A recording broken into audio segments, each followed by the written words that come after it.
Good morning, ladies and gentlemen, and a very, very warm welcome to you all to Telford. So my name's Nicholas Howden, and as the president of CIWEM, it's an honor to be here and to open Flood and Coast 2022. As you may know, Flood and Coast has a long history, despite having a relatively new name. Some of you may remember it as the MAF Conference of River and Coastal Engineers, which originated way back in the 1960s. But one thing for sure, there's something very special about this event for our community. This is my first time attending, but I've heard it described as a family reunion, and I think I can feel that here this morning. There's a real buzz in the air as old friends and colleagues reunite. And this is all the more important as we find ourselves coming out of a global pandemic, and many of us not having attended any in-person events at all for 2 years or more. CIWEM has long supported Flood and Coast and considered it a critical moment in the calendar. But in 2019, we were rather unexpectedly invited to buy the event from the previous owners and to continue to run it in partnership with our friends at the Environment Agency. I know that for Terry Fuller and the team, they were delighted to do this. Firstly, because the opportunities that Flood and Coast provides for learning, for networking, for debating ideas and coming up with innovative solutions are a core part of our offering to our members and to the wider public. And secondly, because the Environment Agency are one of our closest partners on a whole range of initiatives. Of course, when we celebrated gaining ownership of the event, we couldn't have known that COVID-19 was just around the corner and that it would be 2.5 years before our first in-person event. So it's here that I'd like to congratulate and thank Terry and the team for their determination and dedication, sticking with it to make this incredible event happen against many odds. I'd also like to thank our Environment Agency partners and our sponsors and exhibitors who've been on this journey with us, not once giving up the hope that we would be together again, and here we are. I very much hope that you enjoy the next 3 days, and please do take a moment to visit the friendly CIWEM team at our lounge in the center of the exhibition hall. So on that note, it's with great pleasure that I'd like to hand over to Terry Fuller, the Chief Executive of CIWEM. Thank you, Terry. Thank you. Thanks very much.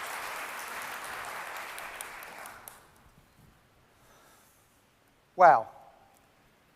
I've come off script my very first word, but that's how I feel standing up here seeing all of you. This is an amazing experience, and so glad that we've been able to gather like this. Nicholas, thanks ever so much for your kind words. That means a lot. There has been a lot of work put into this, as you quite rightly acknowledged, so thank you for that. And it's really great that you were able to represent CIWEM on this occasion, so thank you.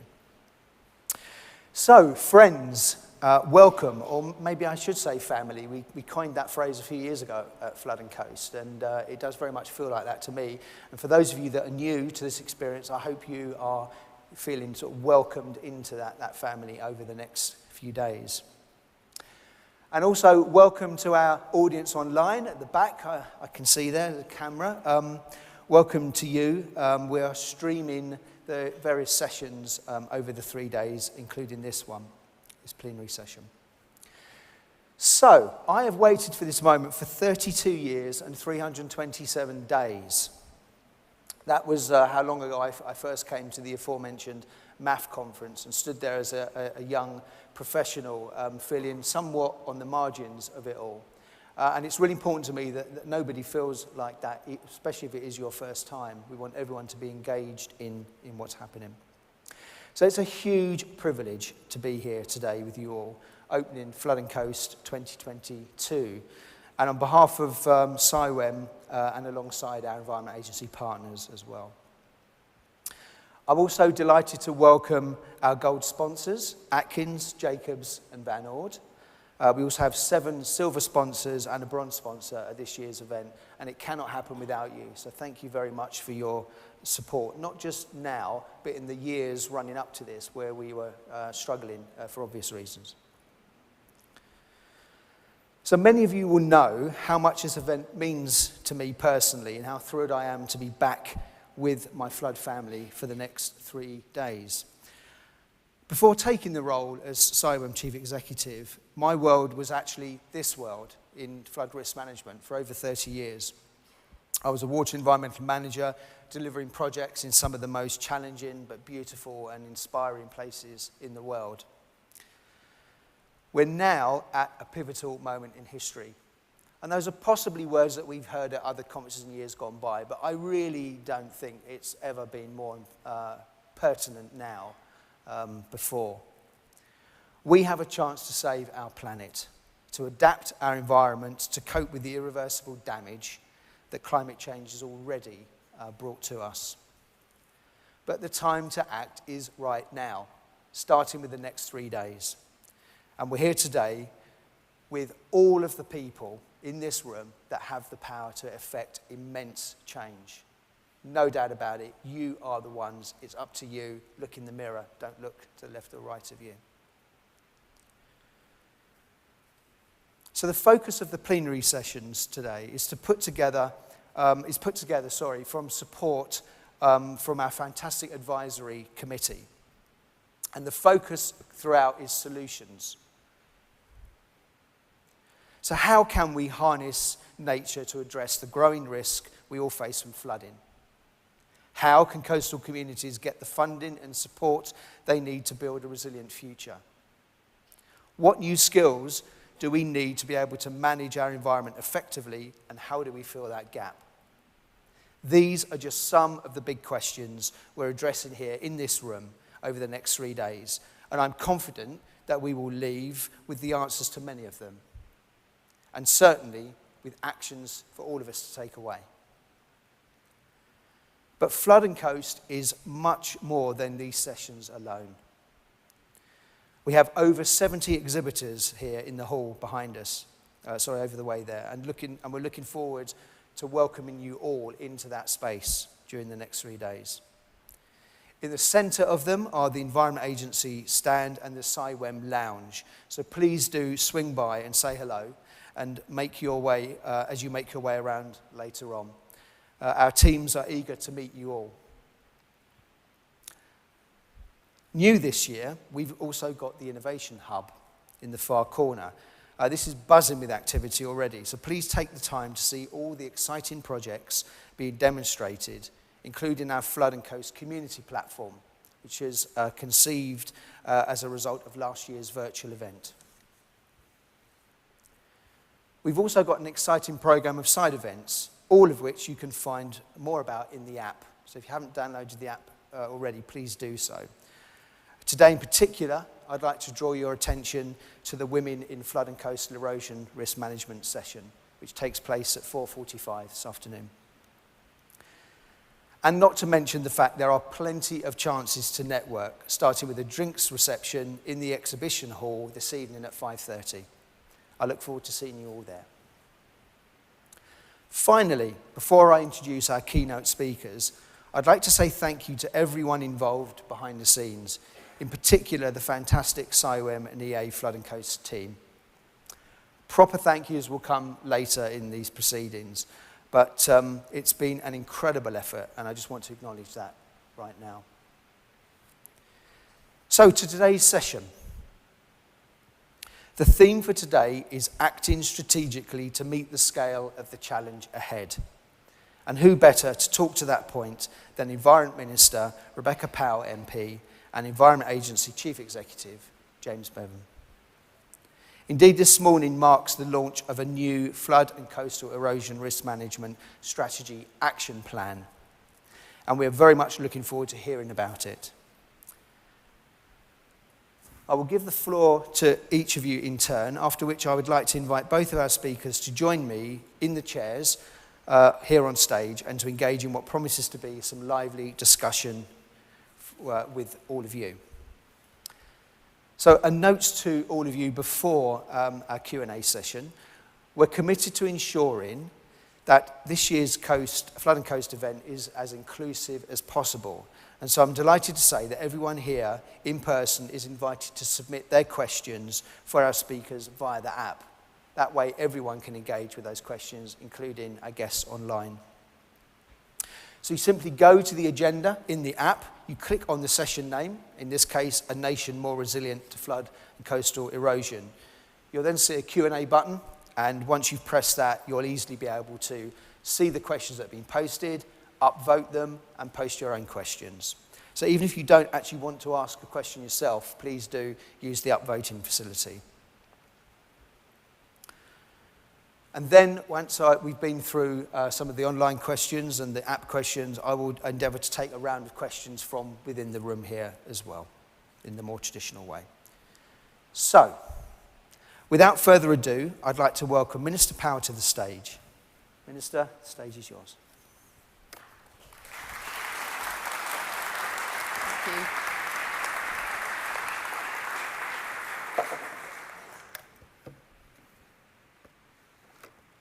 Well, thank you very much, Terry, and good morning, everybody. Absolutely wonderful to see such a packed audience, and we're not quite used to this, are we, because we've been locked in for so long. It's absolutely brilliant to see people in person, and I do hope, as the morning goes on, I will get to engage and meet as many of you as possible. And I want to say thank you to Nicholas, the President, for welcoming us, and to Terry, of course. I love that phrase, you're getting together with your flood family. It's a nice one, isn't it? But also, it's great to see Sir James Bevan as well, partners in this event. And obviously, as the DEFRA Minister, I work very, very closely with the EA. And I also do want to thank them, as well as CIWEM, for all the work that they've put into this event, which is 3 solid days. So I think I'm hoping to hear some great feedback from what comes out of this. But I also wanted to say that I'm the Environment Minister, I'm the Domestic Environment Minister, but one of my titles is Floods Minister, hence I'm here today, but I'm also the Water Minister, the Marine Minister, the Nature Recovery Minister, lots of other things, but interestingly, all of those things in a way do link quite closely to what we're talking about today, to this whole issue of flood and coastal erosion. And I think the much more holistic way we're approaching dealing with floods in this nation right now. And I think that will probably come out as this conference goes on. And at the outset too, I did want to say a very, very special thank you to all of those people that have worked so hard, first responders, not just the EA, but all of the others and all of the volunteers that we rely on so heavily when we do have floods, because sadly we do get flooding, and increasingly so in this country. So thank you to you. I've met so many of you over the time that I've been a minister, and we really could not do without you when we do have this time of flood. And I do hope you've all met Mary on your way in her floodmobile, because she's a brilliant example of somebody who's engaging to help people's lives be better should you happen to be in an area that floods. Anyway, 2 years ago, the government published our flood and coastal erosion policy statement, and this was the biggest update to flood and coastal erosion policy in over a decade. And the Environment Agency published the National Strategy for Flood and Coastal Erosion Risk Management as well. So together, we set out our vision to create a more resilient nation by taking action to both better protect and better prepare against flood and coastal erosion. And we've made, I think, really significant progress in 2 years, which I will cover shortly. But together, obviously, we realise there's more to do. But in the current plan, we'll be building around 2,000 new flood defence schemes, and we will be doing a whole raft of measures that will also help us to make us more resilient to flooding. And I must say, when I've gone around the country, I've been so impressed with the, I think you would call them bespoke schemes that I find. They're all individual approaches to the individual challenges that each place faces in terms of flood risk, whether it's what they face in the Calder Valley or in Hull or down in my area on the Sturt Marshes. They're all different. They've all got to be individually tailored. And without a shadow of a doubt, I think we all know we are seeing increased extreme weather events as a result of climate change. And we know that we are going to face more challenges. I mean, just this last summer in London, they experienced really extreme rainfall. It closed rail stations, hospitals, and it actually forced people to evacuate from their homes. And the water, it happened so quickly. And more recently, in February this year, over 370 properties were flooded along the River Severn, not very far away from here, and the Ouse, as a consequence of 3 named storms in 1 week. So I did have to get my wellies out a lot, because I do, obviously, whenever I can, go out to see what's happening. But despite this, in February alone, over 35,000 properties were protected from flooding as a direct result of our investment in defences and that dedication of everyone involved. And I've seen firsthand that the devastation that can be caused by flooding. I come from the county of Somerset, and as lots of you will probably know, we've had our own fair share of devastating flooding. That was the worst was back in 2012 and 13, before I became an MP actually, but I was very involved with my local communities, and I just know what the impact is on people, farmers and businesses. And obviously I've seen that all around the country, whether it's from Bewdley to Tenbury Wells to Iron Bridge, not very far away either from here. So it's really important that we need to act, continue to act, to limit future disruption to infrastructure, to properties, to people's health and well-being, because there's an awful impact on people once your home or your property gets flooded and you can't move back into it, and the farmers whose land gets flooded and their crops are ruined. So that's why the work which we're doing together to better protect and better prepare communities against flooding is so critical. And the theme of this year's conference is working together, as Terry outlined. And again, as we all know, water doesn't respect any boundaries, does it? You know, flooding will impact multiple people, multiple organisations, businesses, across many different areas. So there's never one single person or one single organisation left to deal with it. We really do need people to work together to mitigate the damage. So joint working and partnerships are really key if we're going to put into place effective risk management. And I must say again, when I've gone around the country, it's actually the areas where people are working in partnership in diverse ways that you really see the best results from our flood schemes in many ways. Now the government is playing its part and we are then helping others to take action. The cross-government policy statement sets goals to create a new, more resilient nation to future flood and coastal erosion risk, and it's helping to drive down risk from every angle. The statement sets out policies which define our approach to building a more resilient nation, and these cover everything from investing in flood infrastructure, managing water better, harnessing the power of nature, and better preparing local communities. And we have made significant progress. Firstly, through our record investment. So between 2015 and 2021, we invested £2.6 billion, and that exceeded our expectations in better protecting some 314,000 homes. And we are now doubling this investment in the next round, and we will be delivering, as I mentioned, 2,000 flood schemes benefiting every region of the country, and we will better protect 336,000 properties from flooding. And last year we published an investment plan which sets out what we will achieve and how we will achieve what we're spending this £5.2 billion on to cover the country's flood and coastal defences. But in addition to that, we've also provided an additional £170 million to support economic recovery to accelerate flood schemes in 22 areas from the Severn Valley to the Suffolk coast. And they're all underway, those projects are underway.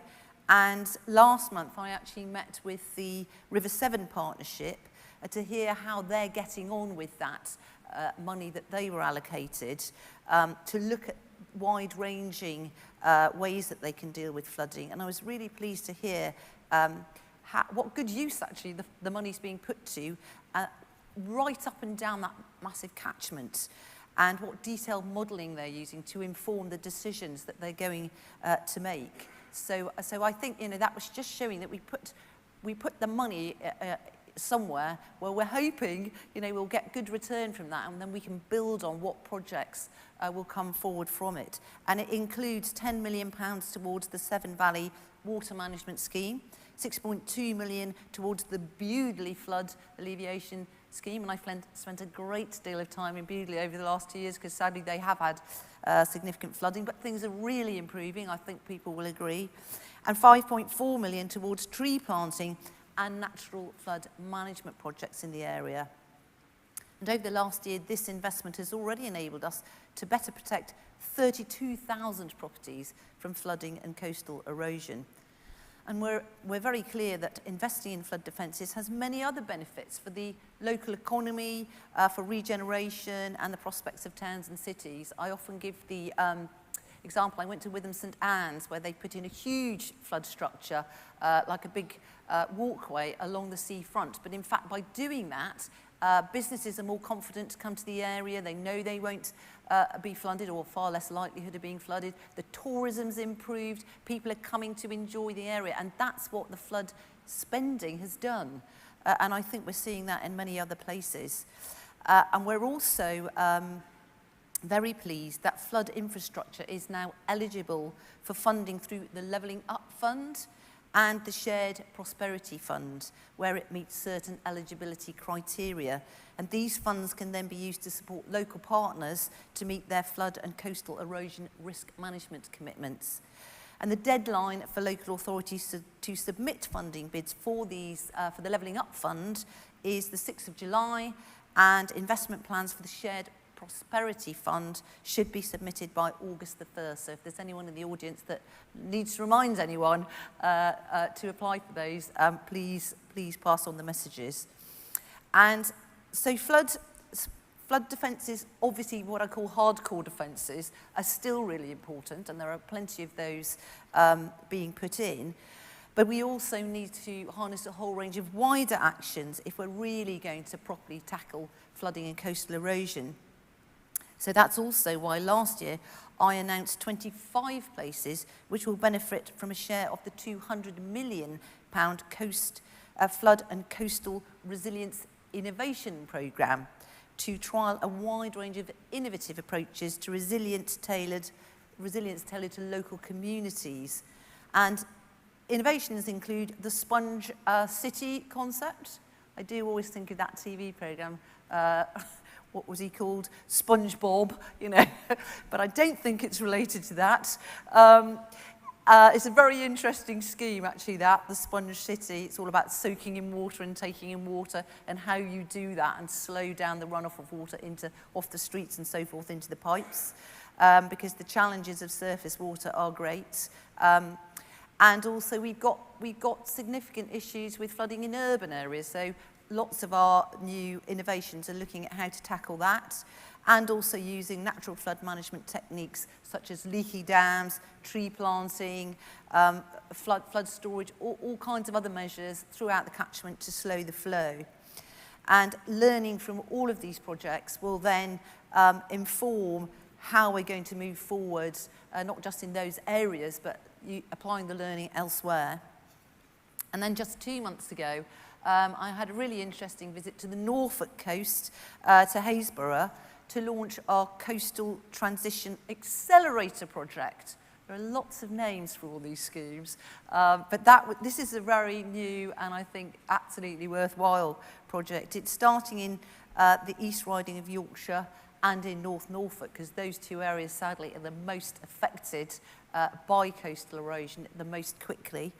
And it's for them to be able to use the money to explore innovative approaches to dealing with this issue of coastal erosion, and how do we deal with it, how do we live with it, how are the communities going to be aware, and what can we do to help them and businesses. And the communities will be supported to prepare a plan in their area for the long term and trialling some of these long-term resilience measures. And I talked just about natural flood management just now, and we're also following through our policy to harness the power of nature to enable land managers and farmers across the country to help us tackle flooding, and that's through a whole wide-ranging array of measures.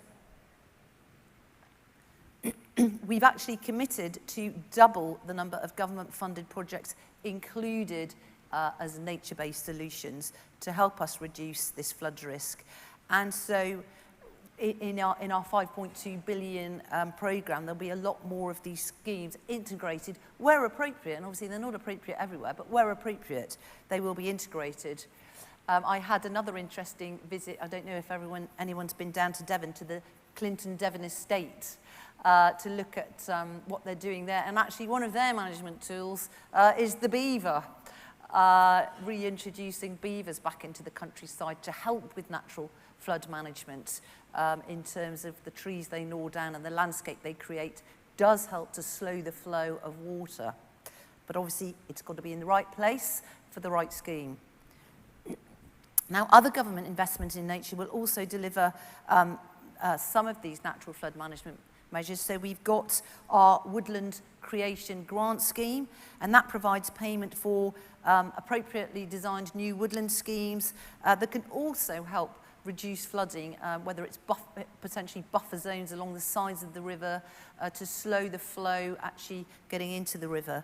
And we've also got our Nature for Climate Peatland Grant Scheme, and that also through that natural flood management benefits can be incorporated into some of the schemes that are underway to restore our really precious peatlands. And there's a whole lot of interlinked work there whereby good, well-restored peatland really just helps to hold water itself and to slow the whole runoff of the water down into our watercourses.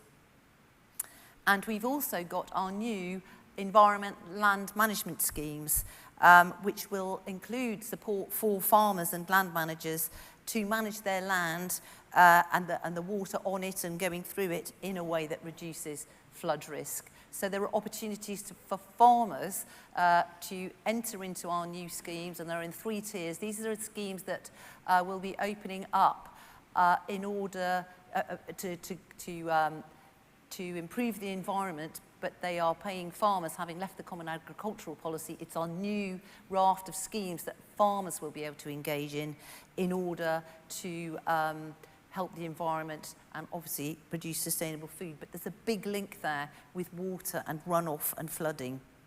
So, and also I hope a big link with restoring nature, because a lot of these schemes will do that as well. They'll bring more diversity into our landscape. So there's multiple spin-offs. And I think all of this really reflects how important it is to work on a catchment scale. The more I go around, the more I see, the more people I speak to, the more it is obvious that working on a catchment scale is really critical. And that's why we've established an advisory group which brings together key bodies to inform our commitment to transform the way local areas plan and manage flood risk. And this will ensure that every place has a much more strategic and comprehensive plan to drive action. And in addition to this, we're also continuing to take action to support communities to increase their resilience. That's critical.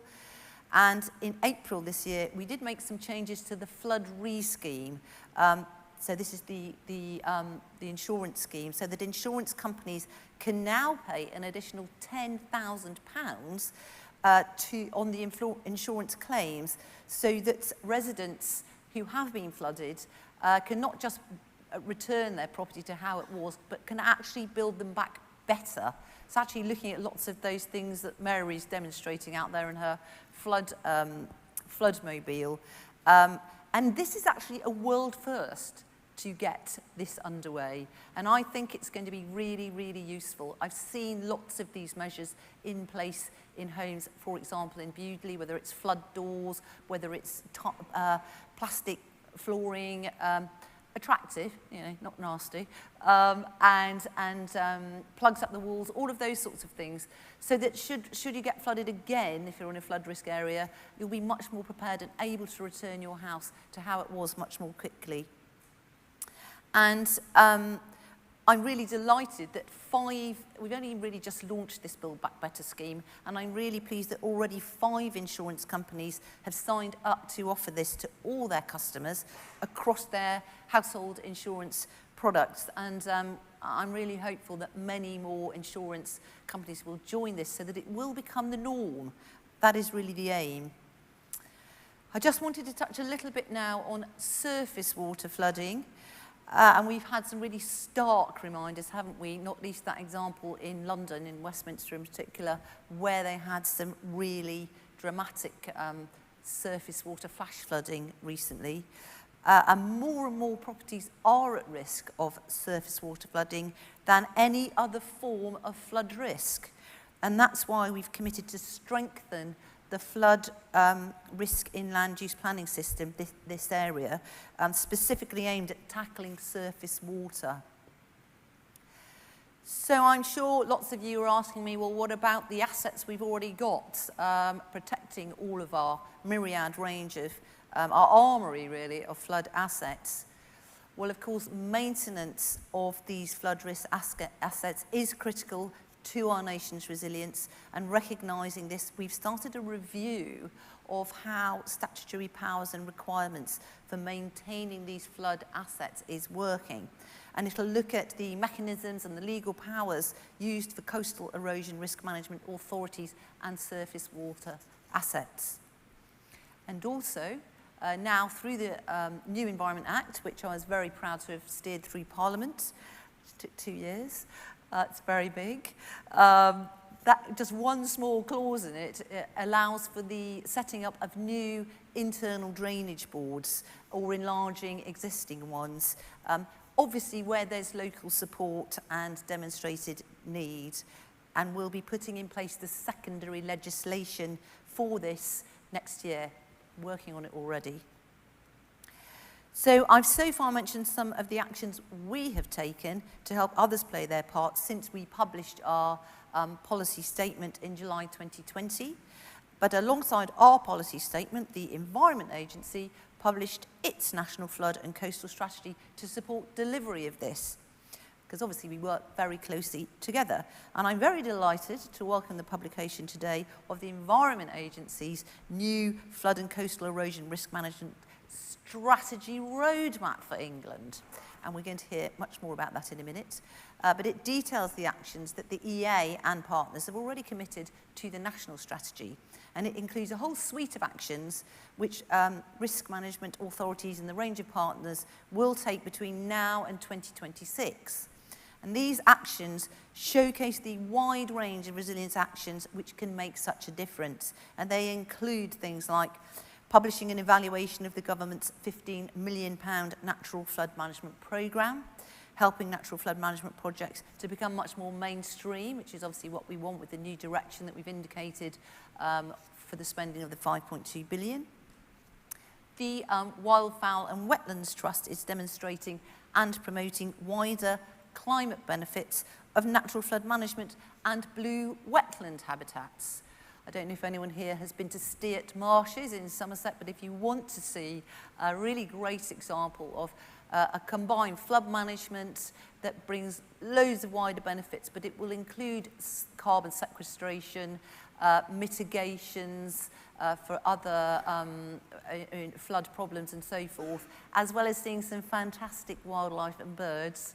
Saw some avocets there the other day with their baby chicks. Absolutely tremendous. You know, that's a great example, and there's a lot of work going on that. And of course, the Environment Agency's work to incorporate surface water flood risk into the digital flood map for planning purposes, and that will really help, I believe, local authorities and developers to further mitigate for the flood risk in their areas. And Sir James Bevan will be telling us a lot more about this in a moment. And just penultimately, I wanted to touch on the international scene. The challenges we face to mitigate and adapt to flood and coastal risk are shared by our neighbours and friends around the world. And the UK is a world leader in climate science, and our flood risk management policies are informed by the latest research and climate science. We've got some truly world-leading scientists working on this in this country, whether it's at the Met Office, where I had an incredible visit down there some while ago in Exeter, the Centre for Ecology and Hydrology, the EA themselves, a myriad of establishments doing this work. But, and for example, the Met Office UK climate projections provide the most up-to-date assessment of how our climate might change. And of course, everything we do and all the projects we put into place have to be informed by data on what is going to happen in the future, how much is it going to change, and how can we build in resilience and adaptation, of course. And informed by this, the EEA has produced long-term investment scenarios for flood and coastal erosion risk management, which includes a whole range of these climate change scenarios. And all of these tools will help us decide how to make the relevant investment choices. And I know actually we've got delegates, I think, from around the world here today to discuss the challenges that we all face in building resilience to flood and coastal risk. And I really welcome the shared learning and the experience from this common area of challenge, whether it is, building what I call hardcore defences or adapting in so many ways that many are doing already, but many will have to do in future. So, to close, we got to continue to accelerate progress in the face of these climate change impacts. We cannot do it alone. Everyone has their part to play. And I just wanted to end by thanking every single person for the parts you do play and the parts you're going to play, but also for inviting me to speak here today and to work with you across all your organisations, but communities and so forth. And I hope, as I said, that I will be able to meet as many as possible before I go. So together, I think, I've seen so much good work in the last 2 years. I really do think we are escalating on many fronts since your days at MAF, which I remember, shows how old I am, Ministry of Agriculture, Fisheries and Food. I truly believe that we can harness the challenges because they are great, but really we can build a much more resilient future and we can adapt. And I also think a great many opportunities will come out of this. So thank you again, and I'm very much looking forward to the rest of the conference.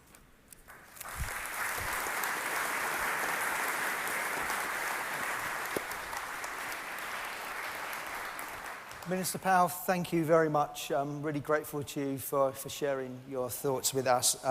Central government support is, of course, incredibly important to this community of people, so thank you for sharing what's happening.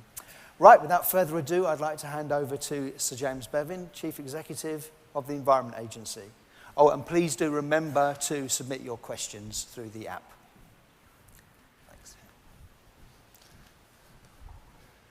And make them difficult ones. Right, Terry, Nicholas, Minister, friends and colleagues, I'm delighted to be here. I'm really delighted. I'm with you, Terry. I'm a wow. I'm a wow because it's in real life, and this is the first time for 3 years that we have been together, and you can just feel the kind of energy and the engagement coursing through the room. I'm a wow because this is a much more diverse and inclusive audience than the one I spoke to here in 2017. It feels much more like the modern Britain that we're all here to serve, and that's really uplifting. And I'm a wow because, as you said, Terry, it feels like a family. And families can occasionally be dysfunctional, but they can also really support each other. And I do feel that together we're stronger as a family. I've titled this speech, When the Levee Breaks. And older members of the audience might know where that phrase comes from. Anyone want to take a punt? All right. It comes from a song that was recorded in 1971 by Led Zeppelin, a famous rock group. But it, as I have to tell my daughters, it actually wasn't written in 1971. It was written a lot further back than that. It was written in the late 1920s by a famous blues singer called Memphis Minnie. And she wrote it about the Great Mississippi Flood of 1927. And the key line from the song is, "Crying won't help you, praying won't do you no good. When the levee breaks, mama, you've got to move." Now, I'll get to that in a minute. But let me start with the mantra that they drill into you at Harvard Business School, which is this: the main thing is to make sure that the main thing really is the main thing. And the main thing for every single one of us and the world is the climate emergency. And tackling that, as the minister's just said, that requires really urgent action. It requires commitment. Most of all, it needs partnership and collaboration. And the good news is that by working together, I do think we can rise to the challenges of the climate emergency. It's great to see the UK government leading by example and putting net zero at the heart of its plans for a greener and cleaner economy. It's equally important that we get ready for the unavoidable impacts of climate change. That will happen now, whatever we do, by taking action to make sure that we adapt and help the nation as a whole become more resilient. Now, we already face major challenges. You know that, I know that, from the more violent weather that the changing climate is causing. I've been Chief Executive of the Environment Agency for nearly 7 years, and in that time I have seen firsthand, up close and personal, the damage that flooding does to lives, to livelihoods, to the economy, to people's well-being, to their mental health. And the bad news, that all the evidence that we've seen over the last 6 or 7 years suggests that that damage and those flood events are getting worse, which is exactly, of course, what the science predicts. That's the bad news. The good news is that we do have a strategy to deal with this, the Flood and Coastal Erosion Risk Management Strategy, which the Environment Agency developed with the government, which the Minister referred to, and which many of you helped us develop in 2020. And as the Minister said, that sits side by side with the government's own flood policy statement.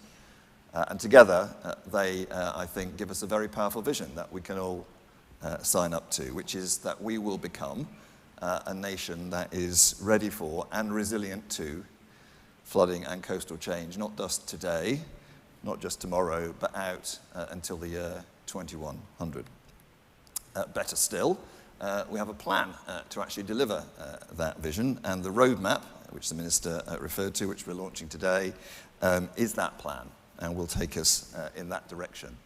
And it sets out the various practical actions that we are going to take to tackle the growing threat that we're all here this week to talk about, of flooding from rivers, the sea, surface water, as well as coastal erosion. Best of all, we don't just have a plan, we've designed it together, including with pretty much every organisation represented in this room and beyond, and we're going to deliver it together. And I do want to pay tribute to every single one of you and the organisations that you represent for your part, both in the design of that plan and the delivery, which we will take forward together. Now, underpinning this plan and this strategy and everything else we're all doing to tackle flood risk are just three elements. Protection, which means building and maintaining our flood and coastal defences so that we reduce the risks of flooding happening at all. Resilience, which means ensuring that when flooding does happen, that people are safe and that communities can come back quickly. And adaptation, which means ensuring that in the face of the climate change, which we know is coming, that we adapt our economy, our infrastructure, our cities, our way of life, so that we are resilient to the effects of a changing climate. And that means adapting both how we live and sometimes where we live. Let me expand on those. Protection. Now, protecting people and the places that they live from flooding and coastal change is now and will remain a cornerstone of all our efforts to tackle climate impacts. And let's just start by recognising an important fact, which is this: flood defence works. That is so important, I'm going to say it again. Flood defence works. The government investment, which the Minister took you through of the last several years, has done exactly what it was supposed to do. It was supposed to ensure that fewer and fewer properties suffered the effects of flooding, despite heavier and more frequent storms, and that is exactly what it's done. And the statistics bear this out. So, example, summer 27, we had massive floods through many parts of the country. 55,000 or so homes and businesses flooded that summer. About 100,000 properties which would have flooded did not because of the flood defences that were in place at those time. Now, fast forward to February of this year when, as the Minister said, for the first time ever, we had 3 named storms in 1 week. We had rivers reaching never-before-seen heights. The number of properties that flooded in that extreme test was about 400, and every one of those is a personal tragedy, and we shouldn't forget that. But the number of properties that did not flood, but that would have flooded without the intervention of the flood defences that we've built over the last several years, was 35,000. So, flood defence works. Now, much of the reason for those improved figures is the last 6-year investment in new flood defences that the EA has been delivering on behalf of the government. I'm proud that we did deliver that programme on time, and I want to pay tribute to Environment Agency staff, many of whom are in this hall today. Came in on time, on budget, on target. There aren't that many major national infrastructure programmes that you can say that about. In fact, it actually exceeded the target for the number of homes protected. So it does work, traditional flood defence, and we should stick with a lot of the things that we have learnt over the last couple of decades. But in order to tackle the greater challenges that we are now facing because of the changing climate, we do need to do things differently as well, because our thinking does need to change faster than the climate. In particular, we need to move away, I'm sure you'll talk about this in the next 2 days, from reliance on traditional concrete and steel. We need new techniques that are far less carbon intensive. We need to work with nature rather than against it, with natural flood management, as the Minister also underlined. And we're doing those things in the new investment programme that has just begun last year. We're also doing a lot more now than we were to make communities more resilient when flooding does threaten. That involves, among other things, better planning so that we avoid the wrong kind of development in the wrong place. Better forecasting so that we can warn and inform communities further in advance and more accurately when flooding threatens. Better response when it happens, including through the investment that the Environment Agency has made over the last several years, both in people and kit, and in our relationships with the emergency services, the military and the local authorities that allow all of us to react more quickly and more effectively when flooding happens. Resilience means better recovery. It means making sure that after floods happen, people can get back to normal quicker, including by working with Floodery and the other insurance companies, the planning authorities, to encourage communities to build back better after major floods. And it means better regulation too, and we are working with our sister water regulator, Ofwat, to make sure that water companies think about flood and coastal resilience when they are making their future business plans. But let's be honest, and the point of today's conversation is to be honest. Resilience is a harder sell than protection. Most people, for reasons we will all completely understand, would much prefer to be told that they will never be at risk of flooding, rather than to be told that they can have the ability to bounce back quickly when it happens. And that assurance that we can protect everyone at all times against all flooding, we all know is an assurance that we cannot give. That's because nature will always be stronger than us, particularly as the climate changes around us. What we can say, and we do say proudly, is that we will always do our very best to protect lives and property, to prevent flooding happening, to limit its impact to the minimum when it does happen, and to do what we can to work with communities to devise innovative solutions for the future that deliver for them. Hence, the new Flood and Coastal Resilience Innovation Programme, which Minister Power referred to earlier. Now, let me come now to the hardest of all the inconvenient truths, which is this. In the long term, climate change means that some of our communities, both in this country and around the world, cannot stay where they are. Now, that's because while we can come back safely and build back better after most river flooding, there is no coming back for land that coastal erosion has simply taken away, or which a rising sea level has put permanently or frequently underwater.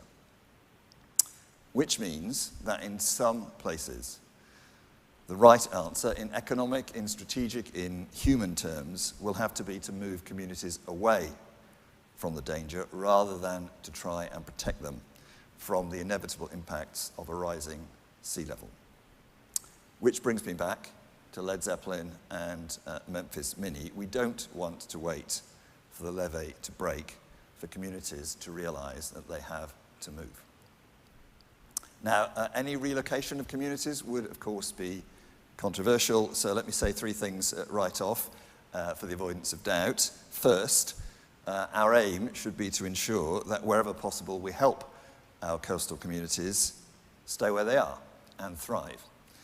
And I think that with the right interventions over the coming years, we can achieve that for most of the coastal communities in this country, as far ahead as any of us can reasonably foresee.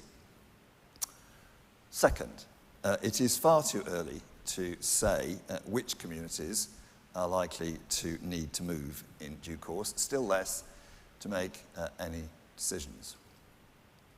And third point, that when we do come eventually to decisions on any relocation of communities, then we have to take full account of the views of the people who actually live there.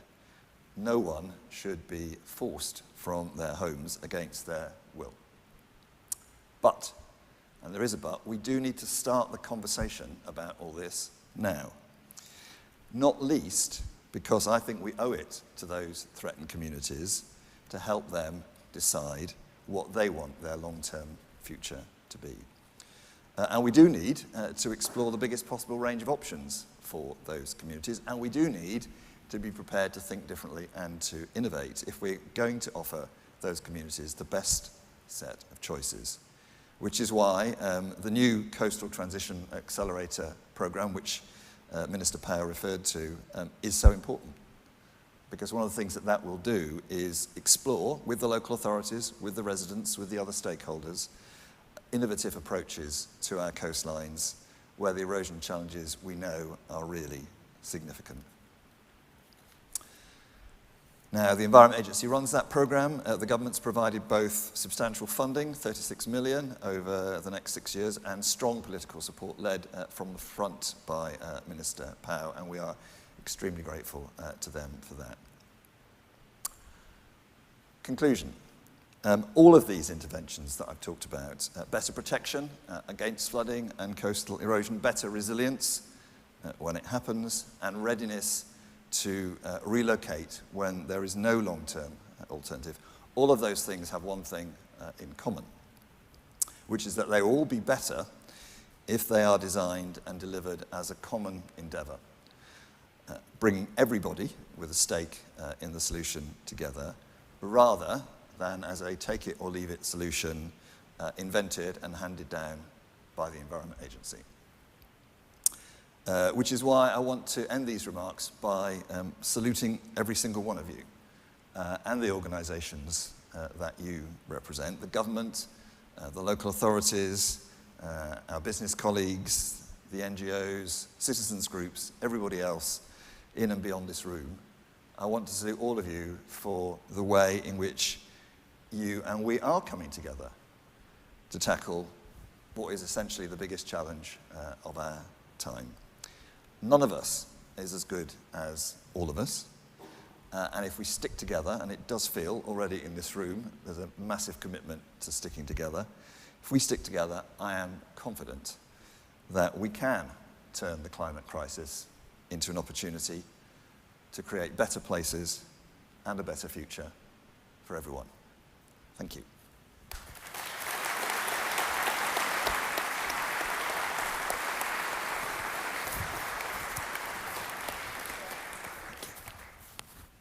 Thank you very much, both of you. Okay, so time is our enemy, as always, but we have a little bit of time for some questions.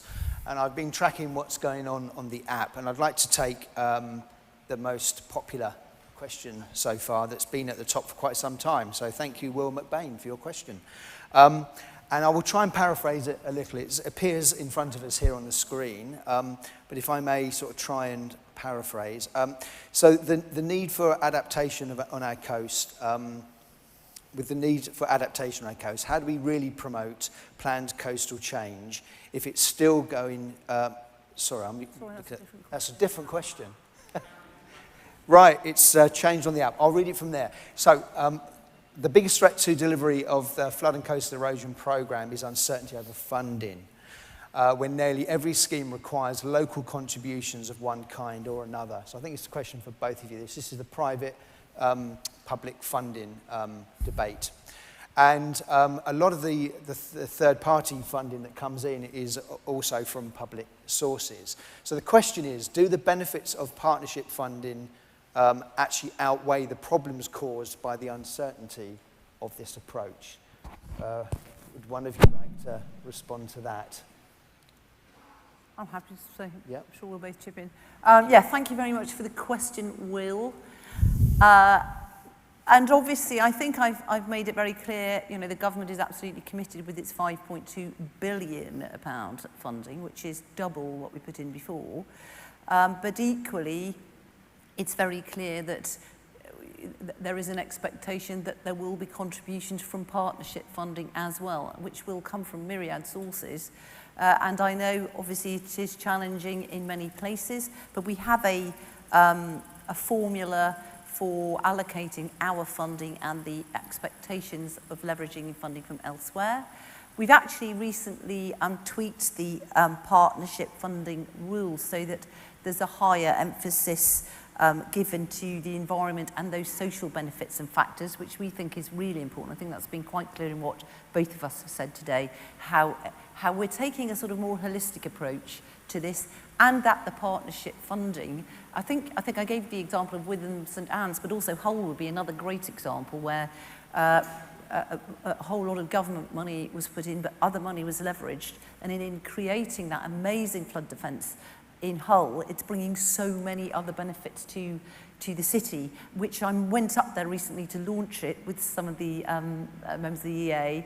And it was a tremendously inspiring project, actually, which is really protecting thousands of people, but also lots of businesses. And the council there told me they're already seeing more businesses settling there or returning because they're confident that they will now not be in that at-risk situation that they were before. But they're also saying, I mean, someone actually told me the other day they went there and they were sitting in the pub beside the great big walkway. People were cycling along the big new defence scheme and walking along it, fantastic disabled facilities. And all of the arts and the culture is booming as well because everyone feels safer, and indeed it looks beautiful. So I think what I'm saying is we understand the challenges, but there are ways of leveraging in the funding, and indeed, of course, local authorities play a very important part of this, and they do have government funding allocated for them to choose how they want to spend that and what they want to commit to, and working really closely with the EA. I know Sir James will say more about this on how we do leverage in these funds, but clearly it has to be a shared vision. And that's where I think these wider, looking more holistically at the wider benefits is so important. And even I touched on the farming money and the other funds that can be leveraged in. And I'm very pleased that now there's an opportunity to bid for the Levelling Up funds and that Shared Prosperity Fund. All of these things have to be part of the scheme. So thanks for your question, Will. Yeah, thank you very much. If you, well, either that or we could go to another question. Can I add something quickly? Yes, you may. Very briefly. So one, money is a tremendous investment. So, you know, every £1 you spend on flood defence, you're getting about £10 back in damages avoided, so it's worth doing. Two, I think we should give the government some credit. £5.2 billion is a lot of money in a tough economic environment, and we've got it for several years, which is unusual in terms of government funding that allows us to predict and plan and spend it at better value for money. And three, I do think the partnership policy works. It enables us to leverage more money to go into flood defence than we would have if the government itself was providing it, which means more protection for more people. Yeah, thank you. Thank you very much. Two really comprehensive answers to the question. Thank you. I'm afraid we are out of time.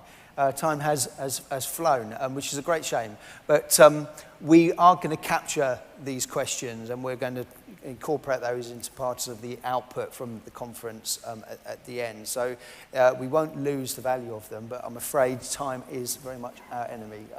So I'd just like to say thank you both very much indeed for really engaging presentations and for answering that question so well. Thank you very much. Thank you.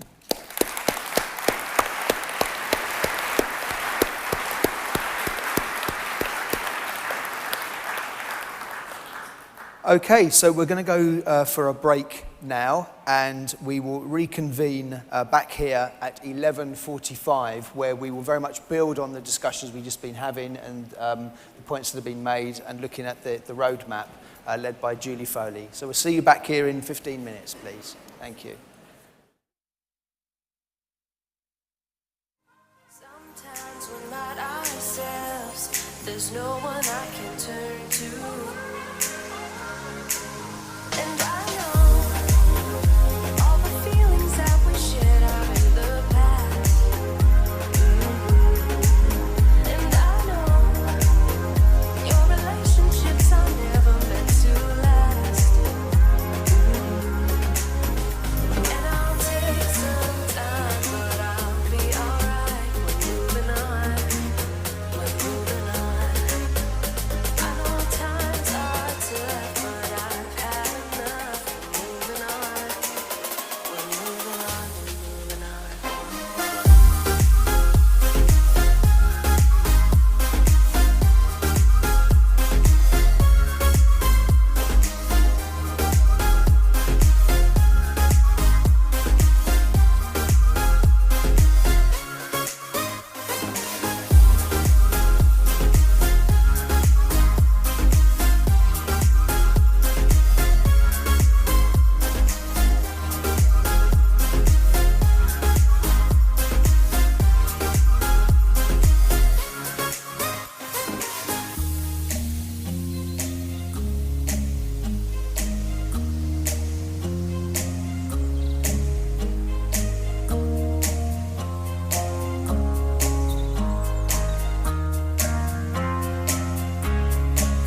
Welcome everyone. Shall we will you get seated and we'll make a start.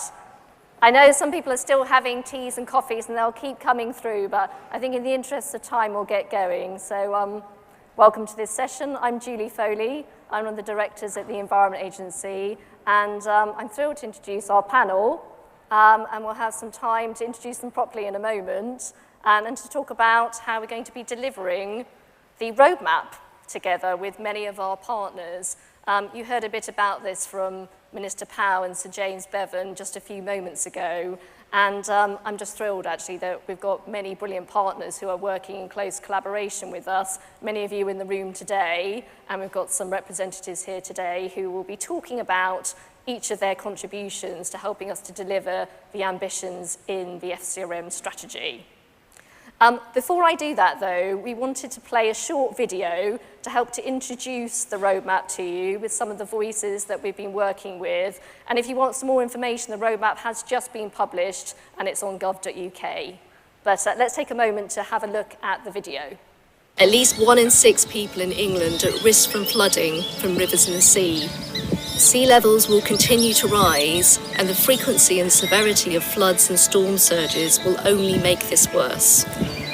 We need to be better at planning and adapting to the unavoidable impacts of a changing climate and maximising opportunities for at-risk communities. This will ensure that when flooding and coastal change happens, it causes much less harm to people, much less damage, and can ensure that life gets back to normal much quicker. We must continue to do what we have been doing, building and maintaining reliable flood defences. But in the face of a changing climate, we cannot expect to build our way out of future climate risks. It's therefore vital that we embrace a broad range of resilience actions. This includes nature-based solutions that can help slow the flow and store floodwaters. It involves working with planners and developers to avoid inappropriate development in high flood risk areas. And it's about ensuring we provide timely and effective forecasting and warning to help communities be better prepared to flooding incidents.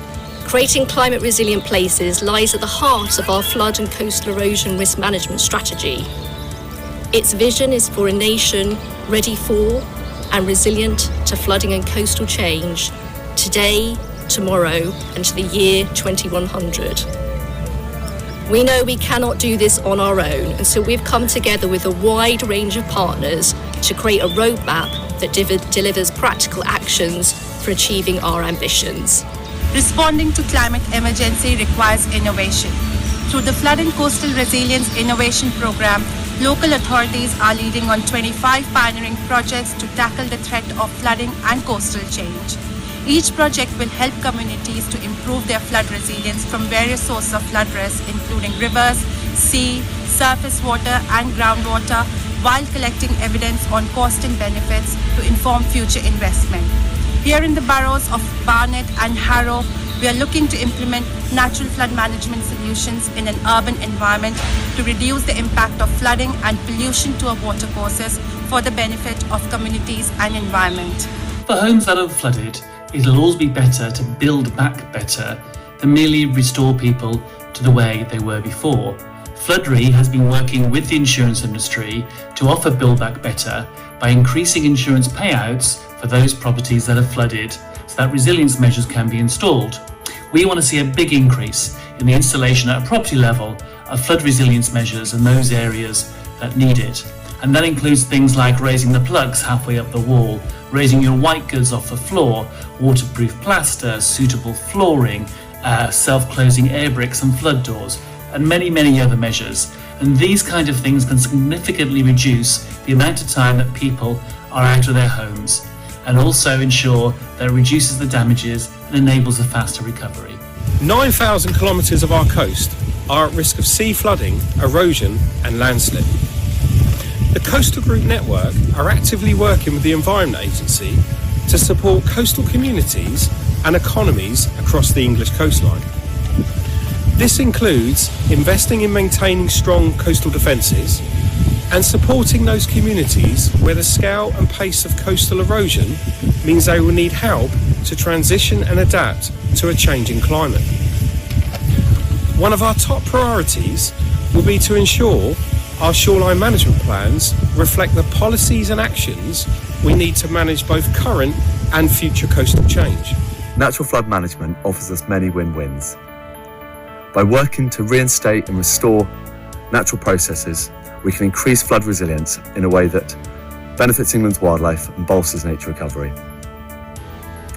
Natural flood management solutions that restore habitats and landscape features, such as wetlands, woodlands and meadows, can also help us sequester carbon and improve water quality and drought resilience. Naturally, we will be working with local authorities and the Environment Agency to develop local nature recovery strategies, which will harness the power of nature to reduce the risk from flooding and coastal change. Farmers and landowners are already working hard to adapt their businesses to make sure they are more resilient to flooding and coastal change.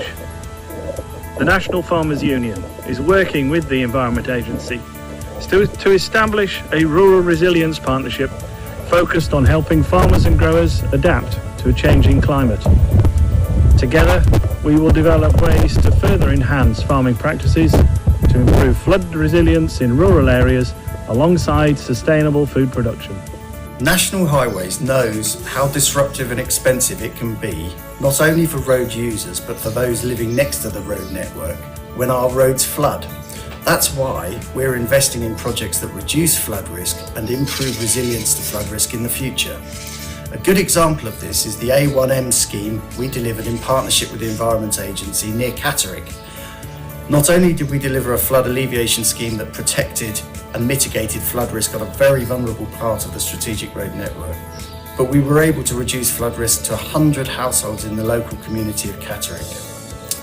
That's why it's essential that infrastructure organisations build infrastructure today that reduces flood risk and improves resilience to flood risk tomorrow. Only a third of people living in areas of flood risk actually believe that their property is at risk of flooding. Yet we know all too well the misery that flooding can have on people's lives and the long-term impacts it can have on mental health and well-being, amongst many other issues. Research shows, for example, that flood survivors are 50% more likely to face mental health problems such as stress and depression. It's vital that communities and local flood groups are empowered to have a greater say in how flood risk is managed. By implementing the roadmap with our partners, we're enhancing our resilience to future flooding and coastal change and enabling a greener, cleaner future. Thank you very much. Let me introduce our panel. I'll just briefly go through who is on stage with me today, and then we will talk to them each in turn. So we've got Mike Wilson, who is the Chief Engineer at National Highways. We've got Adrian Lithgow, who is Chair of the North West Regional Flood and Coastal Committee. We have Dermot Kehoe, who's one of the Executive Directors at Floodry. We've got Hannah Coogan, who is from CIWEM and Binnies. And we've got Daniel Johns, who's wearing a couple of hats today. He is Chair of the National Flood Forum, but he's also Managing Director of Water Resources East. So a brilliant panel covering many of the topics that you've just been hearing about on the roadmap video. So just before we turn to Mike, just a quick reminder to put your questions in the app. We will promise that we will come to them, and if you don't want to do that, we will have roaming mics, so you can ask questions in that way as well. And so Mike, we wanted to turn to you first to hear a little bit more about the work that we've been doing together, the Environment Agency and National Highways, on looking at more resilient infrastructure. Thank you. Good morning, everybody. It's fabulous to be here today for all the reasons the Minister set out earlier. Mike Whitehead in the video, who's actually in the audience today, set out why it's important for us to be involved, why it's important for us to be here, and why we support the roadmap and its publication today. Let me briefly explain why. So National Highways is responsible for the improvement, maintenance and operation of the strategic road network in England, a network that connects the country, moving people and freight to support growth and improving quality of life. It's only 1,500 miles long, And while it's only about 4% of the total road network in England, it carries a third of all journeys and 2/3 of all freight, and is incredibly important. We know that the impact of flooding can have on these key connectors. Just briefly, one example, last October, one severe storm created flooding on the M25, the M23, and the A3 all at the same time, creating huge amounts of disruption to travellers, but also to the communities that live beside our roads. And as such, we understand that the role that infrastructure organisations like National Highways can have in delivering the core mission set out in the roadmap of creating climate resilient places, keeping roads open and safe. We also recognise the benefit of working in partnership with others, delivering wide benefits, other environmental benefits, not just in terms of flooding and coastal erosion. So beyond our business as usual, 3 quick things that we're doing. So Mike talked about the partnership working, the projects that we're delivering together with the Environment Agency, 4 delivered so far, 13 more in progress. And our funding pooled together has enabled the Catterick scheme that Mike mentioned in the video, but also at Needby near Scunthorpe, where we renewed the pumping station's flood defences and replaced the pumps. It's helping to protect 22 miles of the M18 and the M180, around 28,000 homes and 30,000 hectares of land. Also, the pumps are more friendly to fish. We're also involved in delivering nature-based solutions. We have a pilot in place and to see whether those nature-based solutions can deliver long-term benefits and reduce flooding on the strategic road network and the wider environment. So we have working currently in 3 catchment areas with Rivers Trust and 26 landowners and delivered 116 different measures, creating just over 1 million gallons of water storage in upstream catchments. We believe that these solutions do have potential to offer significant benefits. The challenge is about delivering them in scale and ensuring that those benefits are for the long term. And finally, we're involved in research and innovation. Most of our design standards do take account and have taken into account climate change predictions, so building resilient infrastructure. But we need to keep pace with the growing science and understanding of what that impact might be. So one of the things that we're doing is we are mapping the strategic road network to understand its resilience to climate change. This will inform the way changes to the way we do our business, but also to identify more collaborative projects. And we're also looking at what those impacts of climate change might be on the infrastructure itself. So looking at the structures and the resilience to scour of high-speed flood water. So just briefly in conclusion, we want to continue to work with others and in partnership. We see and understand the benefits of greater alignment between our collective objectives. And we want to build a network that is more resilient now and in the future. So really happy to support both the roadmap and the conference today. Thank you, Mike. Thank you. If we move on and hear from Adrian. So Adrian's one of our RFCC chairs. He particularly represents the Northwest. And Adrian wants to reflect a bit on how it feels locally, particularly with working with local elected members and mobilising support for delivering the strategy. Adrian. Thank you, Julian. Good morning, everybody. It is really good to have this opportunity to reflect on the day of a significant national announcement about its local impact. And I do speak as a current RFCC chair, as Julie said, but also as a former local authority chief executive. So my focus is very much on local, regional, and yes, national collaboration and on the impact that it has locally. Now, I don't think there's anyone in this room that won't be aware to some degree how complex it can be locally to implement national strategy. if there hasn't been good local regional involvement in the development. And I guess my premise today is that what the Environment Agency and all the partners have done in developing the roadmap is to take account of that local level. And I'm going to try and describe sort of how and why that is the case. Because you might not know that you've been involved in the development of the roadmap, but you almost certainly have. So in order to illustrate that, I do need to talk a little bit about the North West Regional Flood and Coastal Committee, but I'll do it very quickly. And if you want to see more, there's something called the Flood Hub, or floodhub.co.uk, and you can have a look if you want to at your leisure. So adverts over. So the North West RFCC adopted in the autumn of 2021, so last year, a business plan covering the period 2022 to 2025.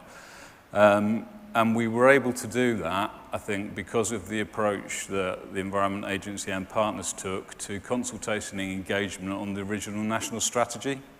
So we had a large number of our councillors, our local authority officers, RMA, representatives involved in the consultation on that strategy. So we were actually able to publish our first business plan 3 years before that, and we could get motoring in terms of some of the things that we thought we needed to do, particularly around some of the wider measures on resilience, as well as the more traditional but still critically important flood scheme investment.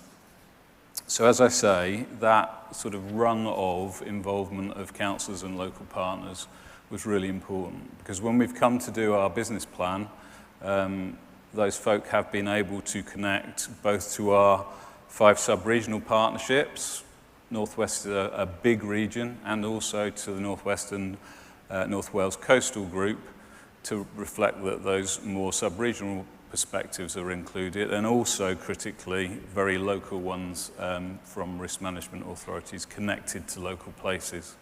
So there's a place-based element underpinning the plan that's been published today. So the RFCC's role in all of this is built around 4 pillars, which are around convening, bringing people together,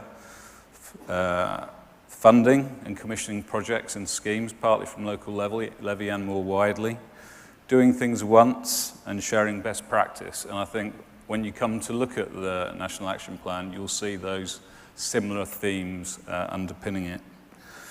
So I just wanted to move on very quickly to give some examples of how I think you'll probably find you've been involved. So there are several things and actions in the roadmap that you probably find you recognise. So for example, the various roadmap actions to update flood risk evidence and mapping, including surface water and linking to Ofwat's WISER and WINEP requirements, certainly link up to local work we're trying to do on collection and sharing of data, which will underpin our own understanding of flood risk and indeed some of the investment that comes through. In relation to shoreline management plans, picking up adaptive approaches in the action plan and having a single portal for SMP information. Northwest Partners and the Northwest Coastal Group have been heavily involved in that work alongside the coastal groups nationally that you heard about in the video, and indeed the portal has been trialled in the Northwest, and partners have worked very closely together locally, regionally, for example on the Cumbria Coastal Strategy, which has been published through this period as well. And all of that learning I think is going into the roadmap that you've seen today. I guess the last example I'd use, although there are many others, are references in the roadmap to working with local planning authorities and professional bodies around sustainable and flood resilient development, including the recent training video with the Town and Country Planning Association, which will contribute to local action with planning authorities and developers that we have planned, and actually complements work already done by local SUDS practitioners on a SUDS implementation toolkit for planning authorities, which is being rolled out and adopted across the Northwest. So all of this local action is underpinning the sorts of collaborations that are in the roadmap published today. Perhaps most importantly, I think the clarity of the roadmap over 3 years allows us all to plan for further developments like that and make sure we can all learn from the local learning that comes up, as well as the strategy and content of the plan coming down. Thanks, Julie. Brilliant, thank you, thank you. Another really interesting aspect of the roadmap is around building back better, which you heard a lot about from the Minister just a moment ago. Dermot has been spearheading some work with the insurance sector just around that. Thank you, Julie. If I could just make 3 points, I think about the strategy. First of all, I just want to pay tribute to the process. It's been a genuinely co-creating and collaborative process. It's taken a lot of time and a lot of hard work, but I think it makes the strategy all the better, and I think it's a tribute to Julie and her team that we've ploughed on with that, and I think it's a really great piece of work. Secondly, I want to choose a couple of examples from the strategy. One is Build Back Better. The Minister mentioned it. We're very proud of it. Plenary, we're a world-first collaboration between the insurance industry and government. We started talking about Build Back Better for a while, and then the Environment Agency and their strategy were also talking about Build Back Better, and we kind of brought these concepts together. And as the Minister said, the Plenary scheme means that if you're flooded and you're insured by a participating insurer, we can reimburse them up to £10,000 to the degree to which they can make your house or restore your home better than it was before and make it more resilient. I hadn't quite realised, and I think people sometimes miss just how innovative that is. In the insurance industry, betterment is a dirty word. Don't tell them I said that, but it's not something insurance is supposed to do. And I think changing that mentality is the first step, and I think the implications of that when you look at climate change as well as not just flooding. So I'm very proud of what we're doing with Build Back Better, and it's been a very important collaboration with the Environment Agency. The third point I want to talk about is a pilot we're doing. Again, Sir James mentioned this morning just how difficult it is to get people to make their homes more resilient. Well, the next frontier that's even more difficult than that, I think, is going to be data.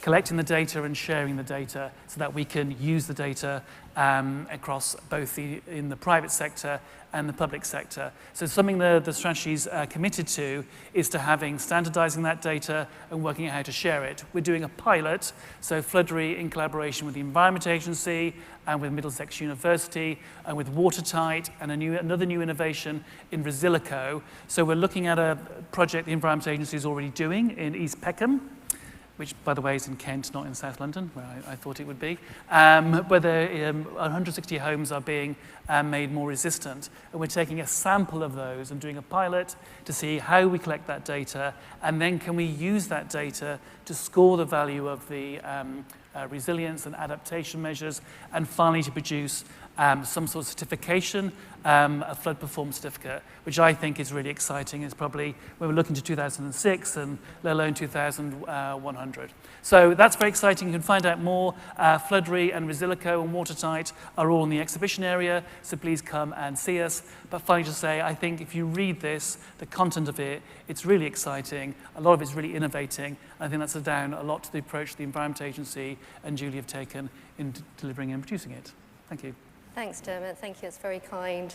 Do you know, one of the things that we've reflected a lot with delivering the strategy and coming up with a roadmap is about the people and the skills and capabilities that we need to enable all of that to happen right across the flood and coastal sector. And I know Hannah's got a lot of experience thinking about this. And Hannah, I think you were going to reflect on that. Yes, thank you, Julie. Good afternoon, everyone.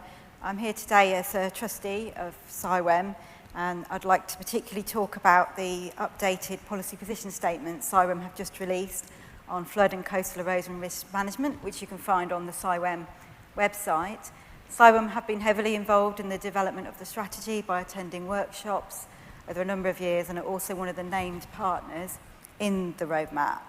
And we are pleased to see that many of the calls that are in our policy position statement are reflected in that roadmap to 2026 in England. And we recognise that those are short-term actions that will enable and lead to long-term change. And many of the things that are in the updated policy position statement are things that, having been involved in CIWEM for a good 15 years, I know we've been calling for a very long time. So I'd just like to reflect briefly on what the 7 key areas are that policy position statement covers. Firstly, there's a call for improved planning for adaptation and development, including the full use of current and future information on all sources of flooding and coastal erosion, and embedding management plans such as shoreline management plans into the local plan making process. And that's alongside working with existing communities and seeking realistic and deliverable plans for those existing communities and existing development to adapt to the climate and ecological emergency that we face. Secondly, CIWEM calls for increasing priority for surface water flood risk management, including in investing in skills and training, taking surface water into full account in the spatial planning process, and increasing funding for surface water management schemes.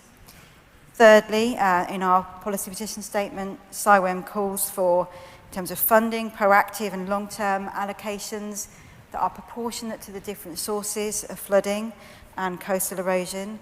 It calls for simplification of the process for seeking additional collaborative funding, flood alleviation schemes, and really importantly, it also calls for ring fencing of revenue funding, in particular to protect and grow the flood and coastal industry to meet the challenge that we face.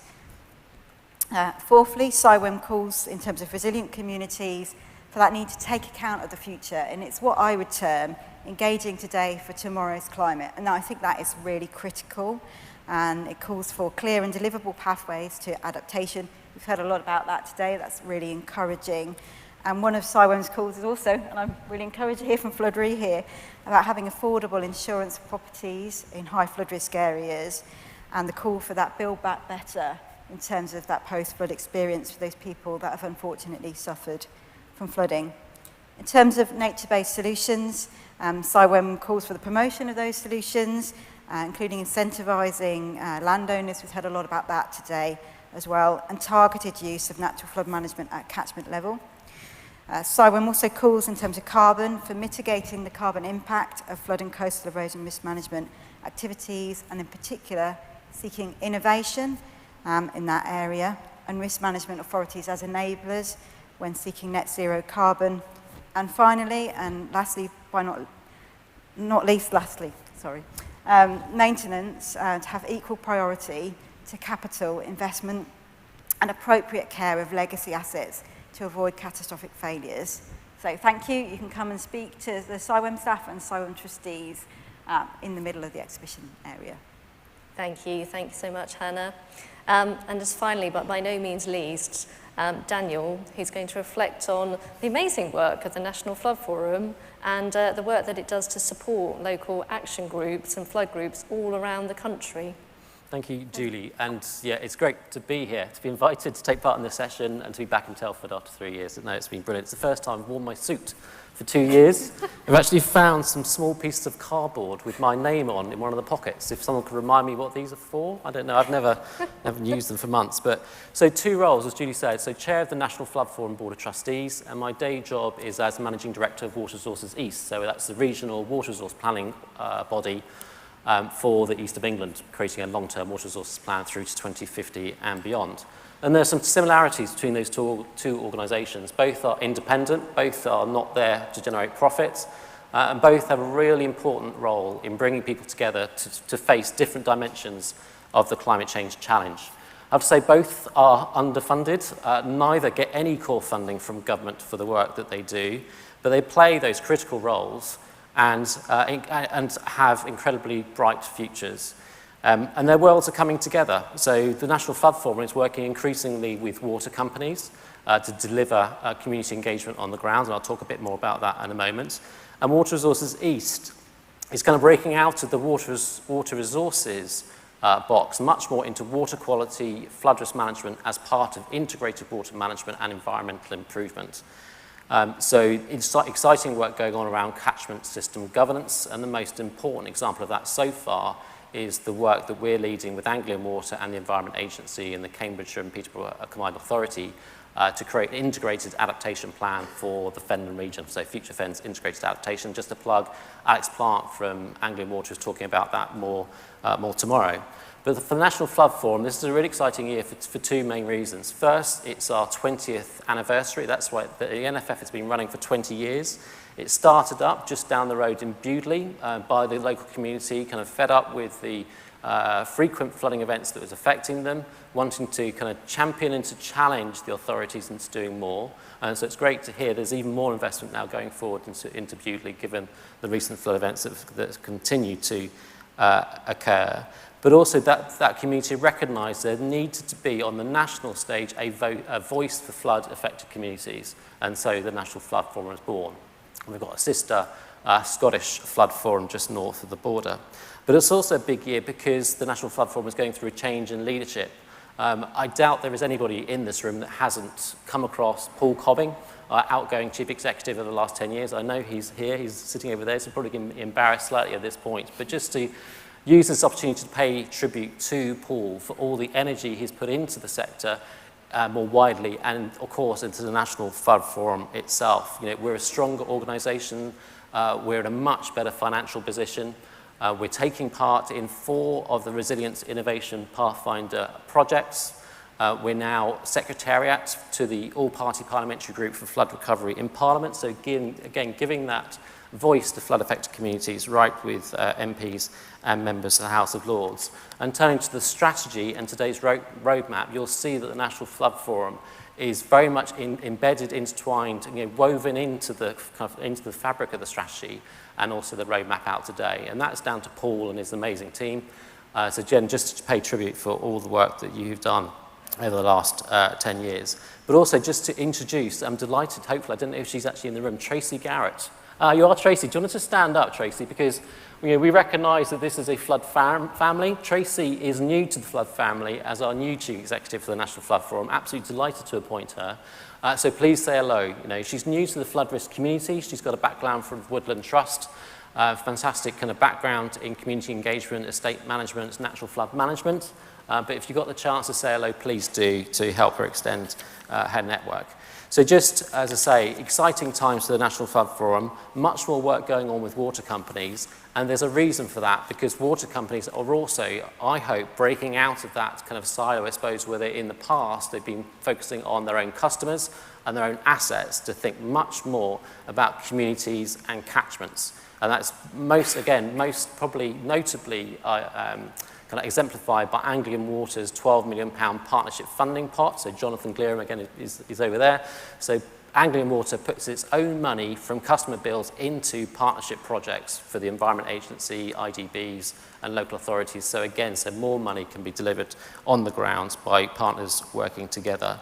And also with things like, again, with the National Flood Forum, where Severn Trent worked with Paul and her team to create a virtual recovery trailer during COVID, so that despite lockdown conditions, floods were still taking place, that there was a means by which communities could engage with the risk management authorities to resolve those local flooding challenges. So again, turning to the strategy, and actually another document that came out yesterday from the Environment Agency and the Ofwat, just to reinforce the future of water companies working much more in partnership with the Environment Agency and the other risk management authorities. The strategic policy statement from DEFRA back in February made it very clear, created a very clear expectation for water companies to be investing in flood resilience, not just for their own assets, but where there are wider benefits for the communities that they serve.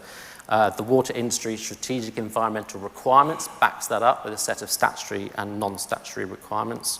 And I say yesterday's joint approach from the Environment Agency and Ofwat, first of all, reminds water companies that they are risk management authorities too under the Flood Water Management Act, so they do have duties they need to comply with, but also to encourage them when thinking about business plans as part of the next price review, Price Review 24, which is kicking off properly in the next few months, to put forward projects like the partnership funding pot that Anglian has, like the massive SUD scheme that Severn Trent are developing for Mansfield. And these are the really great groundbreaking projects so that every water company is good as the best currently are.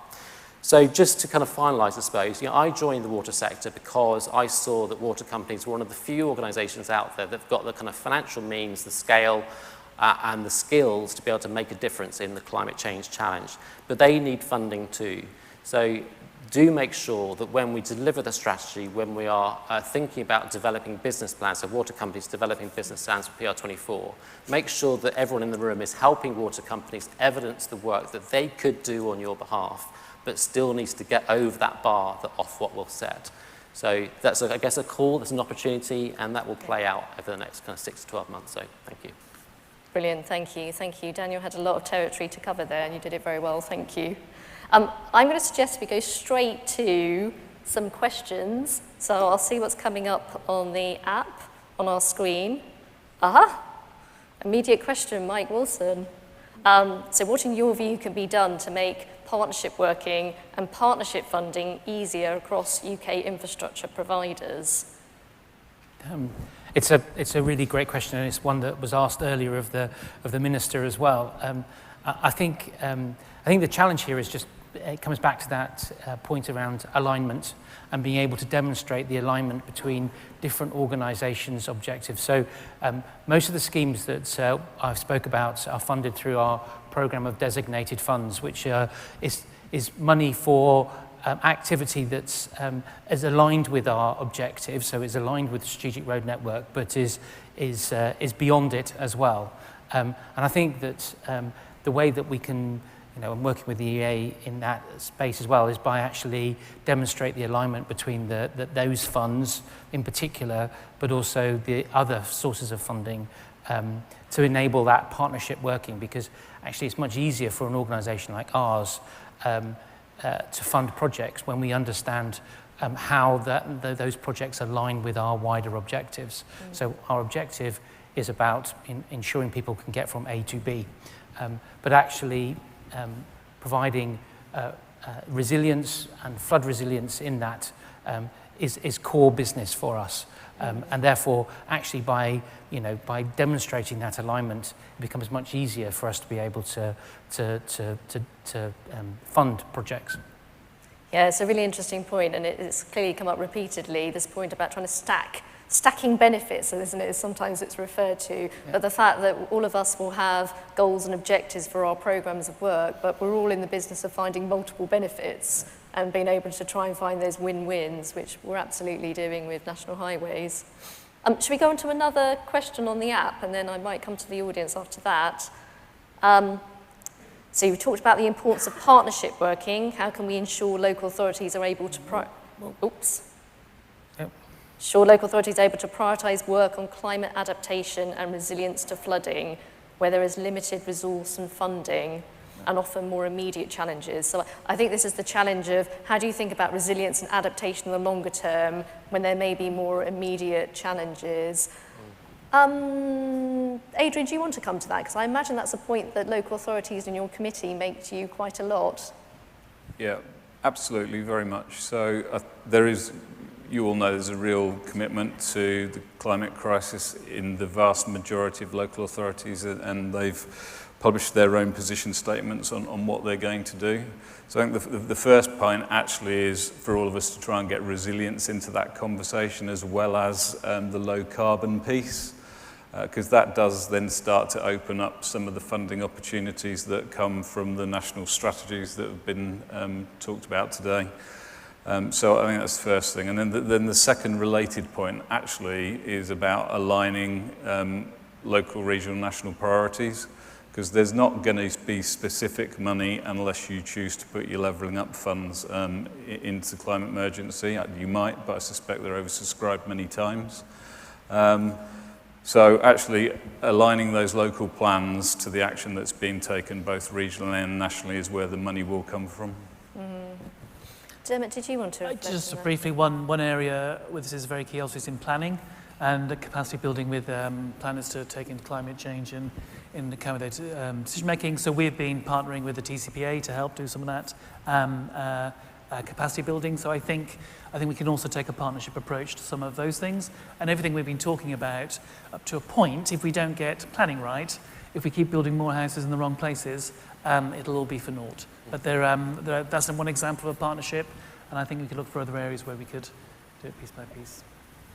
Dan, I'll just come briefly to you and then we'll open it out again. Sure, just another example where small amounts of local government money can leverage much larger sums, both from the private sector and elsewhere from from philanthropy as well. So the Norfolk Water Strategy is a partnership between the Norfolk Councils with Anglian Water and Water Resources East.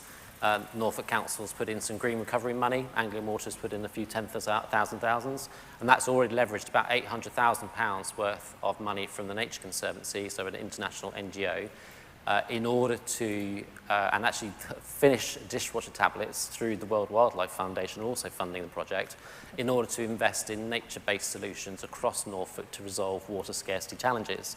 And now we've got nutrient neutrality as an additional water security challenge, as well as flood risk management. I think the time for, leveraging large sums of money to invest in nature-based solutions which deliver across a range of these different outcomes, that time has come. That's a good point, good point. Shall we go to the room? I'm just going to see where the roving mics are. If anybody would like to put their hand up and ask a question. Ah, brilliant. Is there a question over there? Sorry, the microphone. Oh, it's just a... Sorry, I'm going to have to stand up and just try and peer over. Oh, sorry, the lady here. Sorry, I can't see you. Do you want to briefly introduce yourself as well with your question?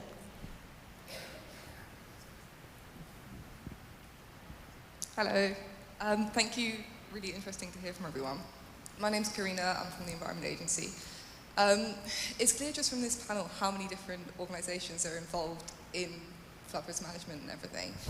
And there's been a lot of discussion about partnership working, collaborative working, catchment still approaches and things like that. It's a little bit similar to what's already been discussed, but just wondering how we can avoid all that partnership working and all the different organisations just making everything really, really complicated. I mean, I totally agree that it's important. I think it's really important. But I'm just wondering how we can avoid making everything really complicated when it's also been acknowledged that we need urgent action in the face of climate change and other issues. I just wondered if anyone had thoughts on that. I might come to Hannah first on that, because I do recognise what you're saying. Many of the challenges we have on flooding and coastal change involve so many different partners. That's a good thing in terms of shared endeavour, but it does also make the environment in which we work in sometimes feel quite complicated, particularly for community groups. Hannah, you've probably come across this a few times in different roles. Yeah, well, after nearly 20 years, I've seen it go round in circles a little bit.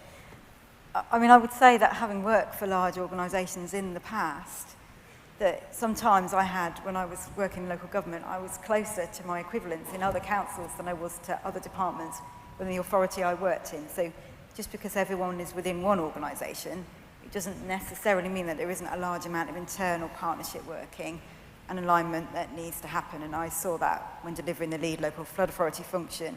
I worked very closely with highways, with the environmental team, with the emergency planners, etc., to deliver that service. It was a new service, and I had to align it to things that other departments were already doing. I would also say that seeing a lot of organisational change brings with it its own challenges. So it's not necessarily a silver bullet to say, well, if we bring everybody into one organisation, that will make it simpler. Personally, I think on reflection of the things I've worked on, it's about getting it right strategically. It's about, at that high level, saying, what do we want to achieve, rather than one organisation going in and saying, this is what I want to do, what are you guys doing, and how can I bring you on my journey? I would say, actually, the first conversation always needs to be a very open conversation. So what does the Environment Agency want to do? What does the council want to do? What does the water company want to do? What does the planning authority want to do? And building common ground and working together from that basis. It's a bit, just to build on Hannah's point, it's what we're trying to attempt to achieve a bit with the roadmap, actually, is recognising that we've got so many different players and organisations, not just risk management authorities in that traditional sense, that all play their part, and we've therefore put all of those practical actions into one framework, rather than having to go to every single individual organisation and see, well, how are you playing your part? It's to try and have it all in one place in a really integrated way. So it's our attempt to try and help in that way as well. Shall we take one more question from the room before we go back to the app? Oh, gentleman over here. Thank you. Thanks. I'm Stephen Johnson from the Environment Agency. Just hopefully a simple question, but one that I'd be interested in your thoughts, Julie, as well as the rest of the panel. What's the current proportion of traditional hard defences versus nature-based solutions? and what should it be by 2026? My goodness. I'm going to go to the panel first. Enough and more. Who would like to? So I think at the heart of your question is when we think about resilience, we're talking about, as James articulated really well just now, isn't it? We're talking about continuing to invest in traditional defences, but in as many climate-friendly ways as we can. But we know we can't stop there. We need to look at natural flood management and other resilience actions. Adrian, go on. Well, certainly for the Northwest, there's still more traditional defence than resilience measures, NFM, the whole spectrum. Having said which, I think what's happening across all risk management authorities is that our people start stopping to think down quite those linear lines. So increasingly hard defences include resilience measures and softer defence as well. And I think over time we'll see more schemes which have less of the hard defence in, because we're getting better at looking at what's the right solution for a place. And by we, I mean all of us. And part of that is just trying to get the public ready to think that actually the hard defence isn't the first answer, although sometimes it is. Mike, did you want to come in briefly? No, all I want, I think the point was made. It's the right solution for the right location, and I think the challenge is just making certain that people are in choosing that are fully aware of the capabilities of all of the solutions. So right solution for the right place. I would never want to see the investment in traditional defence structures go down. Of course, the long-term investment scenario suggests it needs to go up, particularly with increasing development. But what I really want to see, and hopefully will see over the coming years, is nature-based solutions playing catch-up. We've got the funds that the Environment Agency put money in to get projects off the ground, help build the evidence base, and as I said, there's much more interest now in nature-based solutions because of the range of different benefits they deliver. Some people will come in from a flood risk perspective, others from a nutrient neutrality and water quality perspective, some from water scarcity, but it's just about slowing water down in catchments in different ways to deliver the benefits downstream. And I think there's going to be, particularly when you add in the kind of carbon sequestration markets, if you start to think about the way in which the water industry is developing a new water industry natural environment program, which is much more catchment focused and nature based, and in biodiversity net gain, all these different pressures are pushing investment towards catchment scale nature based approaches. It's a really good point. I think the only thing I would add to what's been very well articulated is just that continuing our understanding and building our evidence and case studies is just so vitally important. One of the things we commit to in the roadmap is a new set of long-term investment scenarios to help to inform future investments. That in the past has been very much based on traditional approaches. Going forward, those scenarios will do just as what Daniel was describing, build up our understanding of nature-based solutions, property flood resilience, sustainable urban drainage, all the kind of things that are complementary in a place to enable greater flood resilience, but also all of those other integrated water benefits, which are so important. And it's been a really strong theme. It's particularly strong in Minister Powell's speech I noted earlier as well, which was great. Shall we go back to the app questions for a bit? Okay, question, which is from Sarah Smith. How can we collectively develop the right skills and experience to deliver the strategy ambitions? Really good question. I'm going to come to Hannah first, but I will bring in others because there's quite a lot to that question. Yeah, that's fine, Julie. So this is something we've definitely been thinking about as CIWEM, and we do feel as a professional body that a lot of people in this room will be members of, or should aspire to be members of, that we're in a good position there to support the industry. One of the things that I think that we need to do is actually, and where CIWEM is probably well placed, is to take that look above individual organisations and say collectively as an industry, what are the key skills that we need to have and to work together on that. So, for example, green finance keeps jumping up to me as something I personally want to know more about, and I feel a lot of people would benefit from knowing more about as we move forward. So it's looking at how do we have those collective programmes of upskilling across the industry. What does that look like? How can we provide different methods of learning, from conferences to e-learning to networking? There's a new platform that CIWEM have been involved in launching today, for example, that will hopefully help there. And in terms of experience, I think it's about providing opportunities and recognising, basically the flood alleviation budget in simple terms has doubled, but the industry hasn't doubled overnight. So yes, we need to encourage more young people through STEM activities to come into the industry. We also need to encourage career changers to come into the industry. And how do we upskill those people who've got very much transferable skills and experience? And so we need to look to see how we do that as well. Dermot, I was also thinking about the role that you have as also as chair of the PFR roundtable, and this has been a big area, isn't it, for the PFR sector as well? Thank you, Julie. Yes, you've preempted me. So there's also something called the Property Resilience Roundtable, which has been very interesting in this area too, which brings together a range of people from across the industry. And one of the projects that they did under Graham, my predecessor, was the Code of Practice, which I think also has been informing some of the work that Simon's been doing and across the sector. I think that was such an essential building block to build upon developing those right skills. But also I think we should think more broadly. So one of the things that Build Back Better, if I can come back to that, and the insurance industry has done, is a need for upskilling, for example, for loss adjusters and in the insurance sector as well. So it's both a sort of carrot and stick. So, and how we bring about that sort of behavioural change. So probably two things, bringing together the industry through the round table is one, and through collective standards and the Code of Practice. And secondly, leveraging the work that things like CIWEM are doing across into other sectors. The only other thing I would touch on, and maybe Adrian, you might want to elaborate this a bit more, is particularly around spatial planning. It's an area where I actually started my career in spatial planning and feel really passionately about the planning profession, but no, it's a really difficult area actually in terms of skills and capabilities and supporting local authorities. So there are two levels to this. One is actually having the capacity in the skills that we already know about, because we know it's scarce and we need to get it to the right places.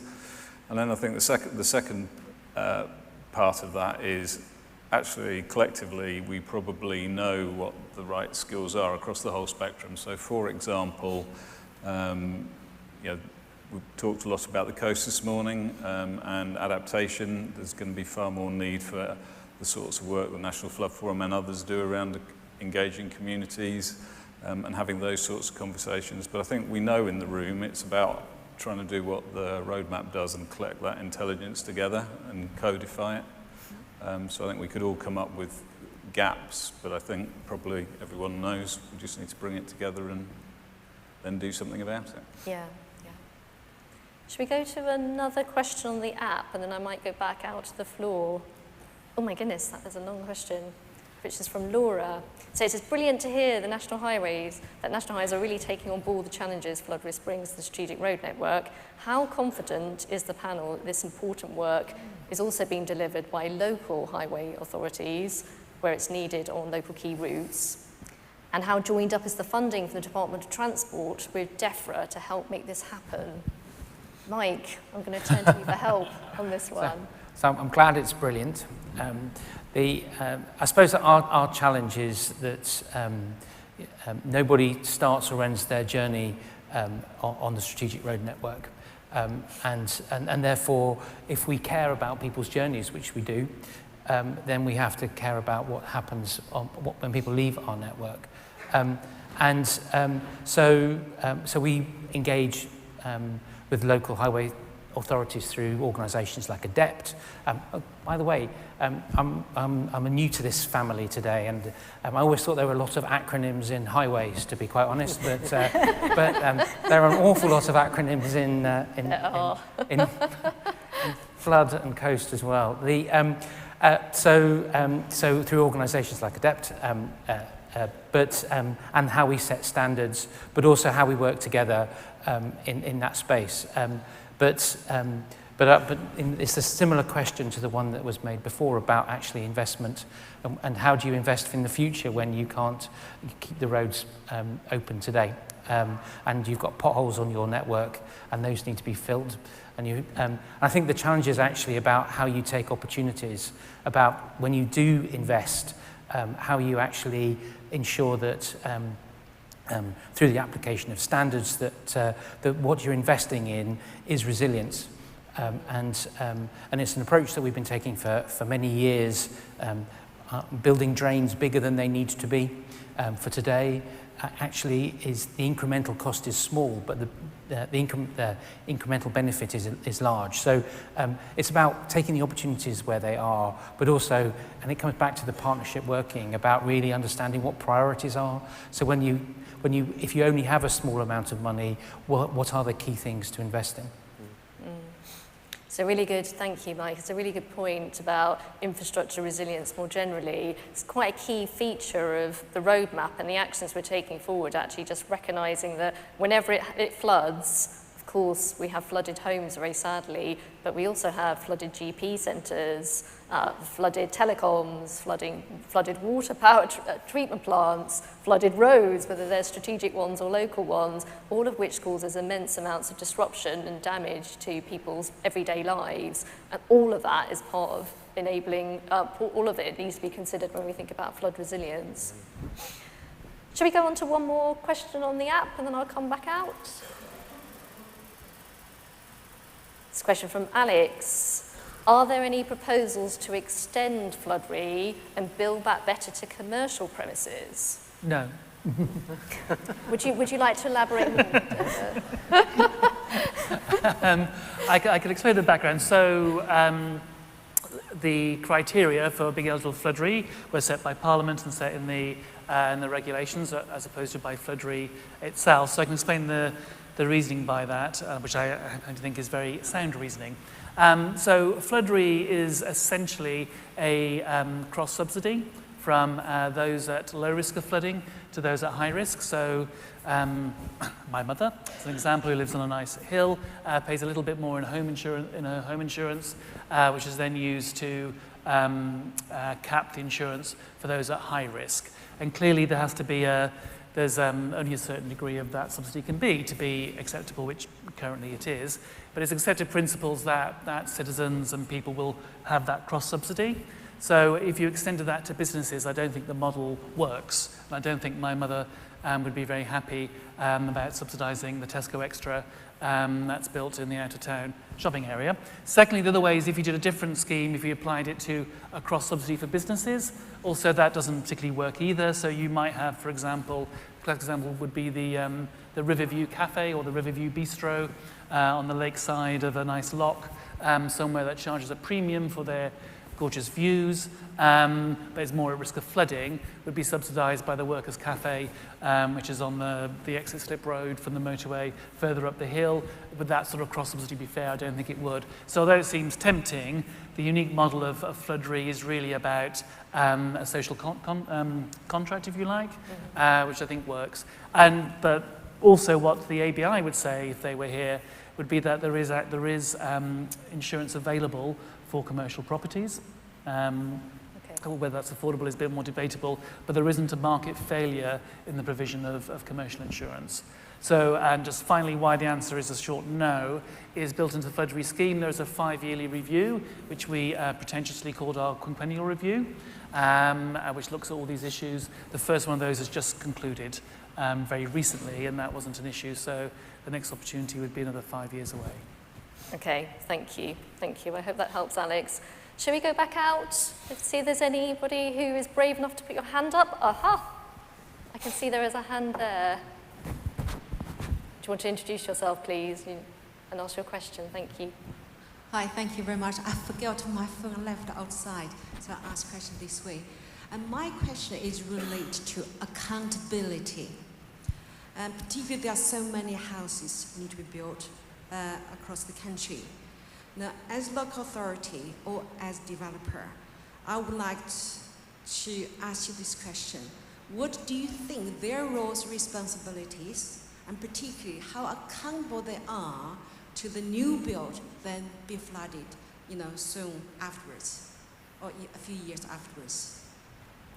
Okay, so it's a really interesting point about roles and accountabilities. I suppose, do we feel they're clear enough? Do we feel that bodies are held enough to account, particularly for some of the legacy impacts that we know that flooding can have? Should I come in here? I mean, Yes, because various dimensions to this. So Floodery, first of all, was set up with a very clear threshold so that the cut-off date for new properties to be able to be eligible for the pool was 2009.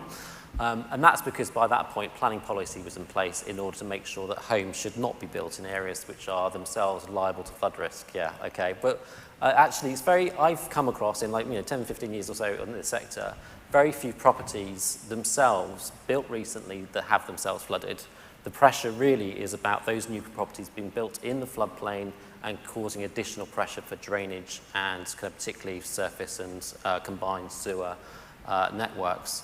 So if there is accountability, it should be about accountability back to the planning authority, accountability back to the water companies, to make sure that those are not placing that additional pressure. And do I get a prize for mentioning Schedule 3? Am I the first person today to mention Schedule 3 of the Flood and Water Management Act? You need to explain what it is, though. As well, so Schedule 3 of the Flood and Water Management Act in 2010 said that new development has to be built with sustainable drainage systems, essentially, in short, that development cannot connect themselves to an existing sewerage network. Because of that reason, the amount of rainfall falling on hard surfaces, roofs, patios, going straight into the surface water network, into the combined sewer network, is causing a lot of the flooding problems that we see. It's one of the biggest, if you ask anybody from a national flood forum, kind of flood action group, what their key concern is, it's about the planning system having ineffective controls on those kinds of planning decisions affecting existing properties. And so Schedule 3 is under review. Various people in this room, I'm sure, are involved within that, but hopefully come August, September time, we will have a decision from DEFRA that says, yes, we will finally, after 15, 16 years after the PIT review originally recommended it, 12 years after the Flood and Water Management Act, we will have that disconnection, the automatic right to connect to surface water sewers, combined sewers, ended once and for all. Might bring in others to comment on this. So just to elaborate a little bit from my own perspective, I think that area of surface water and sewer flooding probably is an area where the roles and accountabilities could be clearer, perhaps. There is some opportunities with the government's planning reforms. We recently saw announcements with the planning bill and the levelling up bill, and provisions around looking at flood risk and planning when it comes to risks from rivers and the sea is much clearer in national planning policy. For surface water risk, that's an area that has less attention, and I think it's genuinely an area where it needs more focus going forward, and that includes one of the areas that Daniel's just flagged in order to enable things like sustainable drainage to happen more. Adrian, I didn't know whether you wanted to elaborate on that as well. It's that sort of area of surface water and working with partners and lead local flood authorities is something we consider a lot, isn't it, working with the regional flood and coastal committees? I think if you look at it from a community perspective, you can see why people question if there's accountability. I mean, my own view is that the accountability, perhaps with the exception of the surface water issues that Julie's just talked about, actually they are clear, but they're very complicated. So there isn't an easy description of what the accountabilities are. So I think people have done things to try and make them clear and accessible, but they're complicated. Okay, shall we? If there are no other hands, I'll just give you a moment. Oh, yep, we'll go to the gentleman over here, and then hopefully have a couple of minutes to go back to the app questions. Hello, my name's Ian Sturdy. I'm the Director of Operations at the Somerset Drainage Boards Consortium. I was interested to hear from Hannah's speaking around their policy position statement around the importance of incentivising landowners to participate in making space for water, nature-based solutions, etc. I suppose I was interested to hear what the panel's view was on how that was going in terms of developing those incentives and encouraging landowners to offer their land up to provide services. Obviously, with the way we're going with adaptation, we're looking to put flood water in places where the receptors are less sensitive, and therefore land is one of those places. I suppose the sting in the tail of that is around food security and whether or not, how we're going to incentivise the use of land in that sort of environment. Thank you. Thank you. It's really interesting points, actually, and something we haven't had a chance to touch on. Hannah, should I come to you first about working with landowners and making space for water, I think is what we're talking about Yes, here. that's fine. So I'll sort of go back to maybe some of my practical experience of meeting landowners many years ago when I worked for Nottinghamshire County Council, and we were going out there talking to them saying we want to do natural flood management after a major flood event. And then what we quickly found was they were willing to have a conversation, but we needed to obviously understand it from their point of view as well. And then it became very apparent to us how complicated the system was in terms of the different payments they can get, etc. So I think there's I noted in the roadmap, there's a lot of work in there around elms and around nature recovery and the concept of paying farmers to provide wider public goods. And I think that's very much in line with what CIWEM are calling for through that policy position statement, so that when there's a conversation about natural flood management, it's recognising that this is complicated and that it needs to work in everybody's interest for it to not only happen in the first place, but also for it to be maintained going forward. It's a really good point. As well as Somerset, I think another geography that I might get Daniel to come in here and talk about a little bit as well is the Fens, where we also have very low-lying areas, flooding, water challenges, food security issues as well, isn't it? And that's another. And I think, just to answer the question, I think there's a huge amount of opportunity, but it hasn't quite got going yet. So under the Environmental Land Management Scheme and the new kind of the first tier, the Sustainable Farming Incentive, the early standards are very much focused on good soil management and good quality, water quality management as well. So kind of promoting things like buffer strips and cover crops and riparian tree planting. We'll get into the nature recovery tier, we'll get into the landscape recovery tier, where things will take on a much grander scale.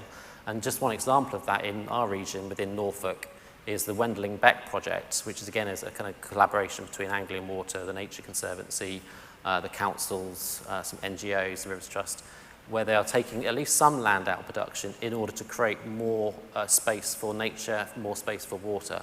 And it's one of those kind of interesting kind of 80-20 rules whereby a lot of the land actually isn't that productive. A lot of that land is only in production because of subsidies in the past. And you could probably put a lot more land into nature in the right places, as long as you are very careful about what land is being used for what purpose. But at least some land can be taken out of production in order to deliver the wider societal benefits of nature restoration, flood risk management, water quality, water scarcity management. Thank you. Really good question. Let me just try and squeeze in one more question from the app if I can. Right. Don't know who this one's from, but it's fantastic to see the new roadmap. Brilliant. And how many partners will be involved in its delivery? What do the panel feel are the three biggest hurdles? What will be the three biggest hurdles in delivering the roadmap outcomes by 2026? And what will their organisations do to overcome this? We're going to do this really speed round, and you'll only have one, I'm afraid, due to time. So give us your one big hurdle, I suppose, but end on a happier note about how your organisation is going to try and help overcome it. Go on, Mike. There's always the risk of going first. I suppose continuing you always reach a point where you publish a roadmap, and I think actually that enthusiasm and just maintaining that enthusiasm. But I think the commitment that people have been shown and the way that the roadmap has been developed will ensure that actually, not only are we committed with the actions that we've got, but the continuing actions, because the roadmap is is what we need to do now. There will be roadmaps to come, I'm sure, but I'm confident that we can deliver the things that we've set out to deliver, and confident that those other parties can deliver those things too. Very short answer. The biggest challenge is capacity, and we'll address it by either getting more or making this issue a higher priority with the capacity we've got. Okay. Dermot? I was going to say the three biggest issues might be data, to drive that particularly on the resilience one. The second one, I think, would be climate change, which we all know about, as really obvious, but in that connected. And the third one, actually, genuinely, I'm very concerned about is the sort of macroeconomic situation we're in. And I think things like the cost of living crisis, things like the other some of these other global issues, I think, are going to have real impact on a lot of our domestic policies in ways we haven't seen yet. So that worries me. Yeah. I think the biggest challenge is going to be having the resources and the skills to fulfil the 6-year programme. And as I've already mentioned, I think CIWEM are in a great place to help support with that. And come back to the National Flood Forum, I'd really like to see the forum grow to be able to support every community that would like that support, rather than only where we can actually access funding through local councils or through others to be able to set up flood action groups. So scale the National Flood Forum, bring a new source of funding so that every community is supported. Brilliant, thank you. Thank you. I hope that's helped answer that question. We're going to have to end it there, but I just wanted to end by saying a big thanks to our panellists, but actually the really wide range of partners who are going to be helping us to deliver the strategy and helping to implement the roadmap. There are so many, and I think a really common point has been that sense of shared endeavour. Another key point that a number of the panellists made was about the importance and the nature of taking a genuinely collaborative approach. And I'd like particularly thanks Ben Plummer and Stephen Tupper at the Environment Agency, who have worked very, very hard to take that very collaborative approach so that we can carry on the journey ahead. So a big thank you. Thanks for all your participation. Thanks for all of your questions. And thanks to our panellists. Thank you.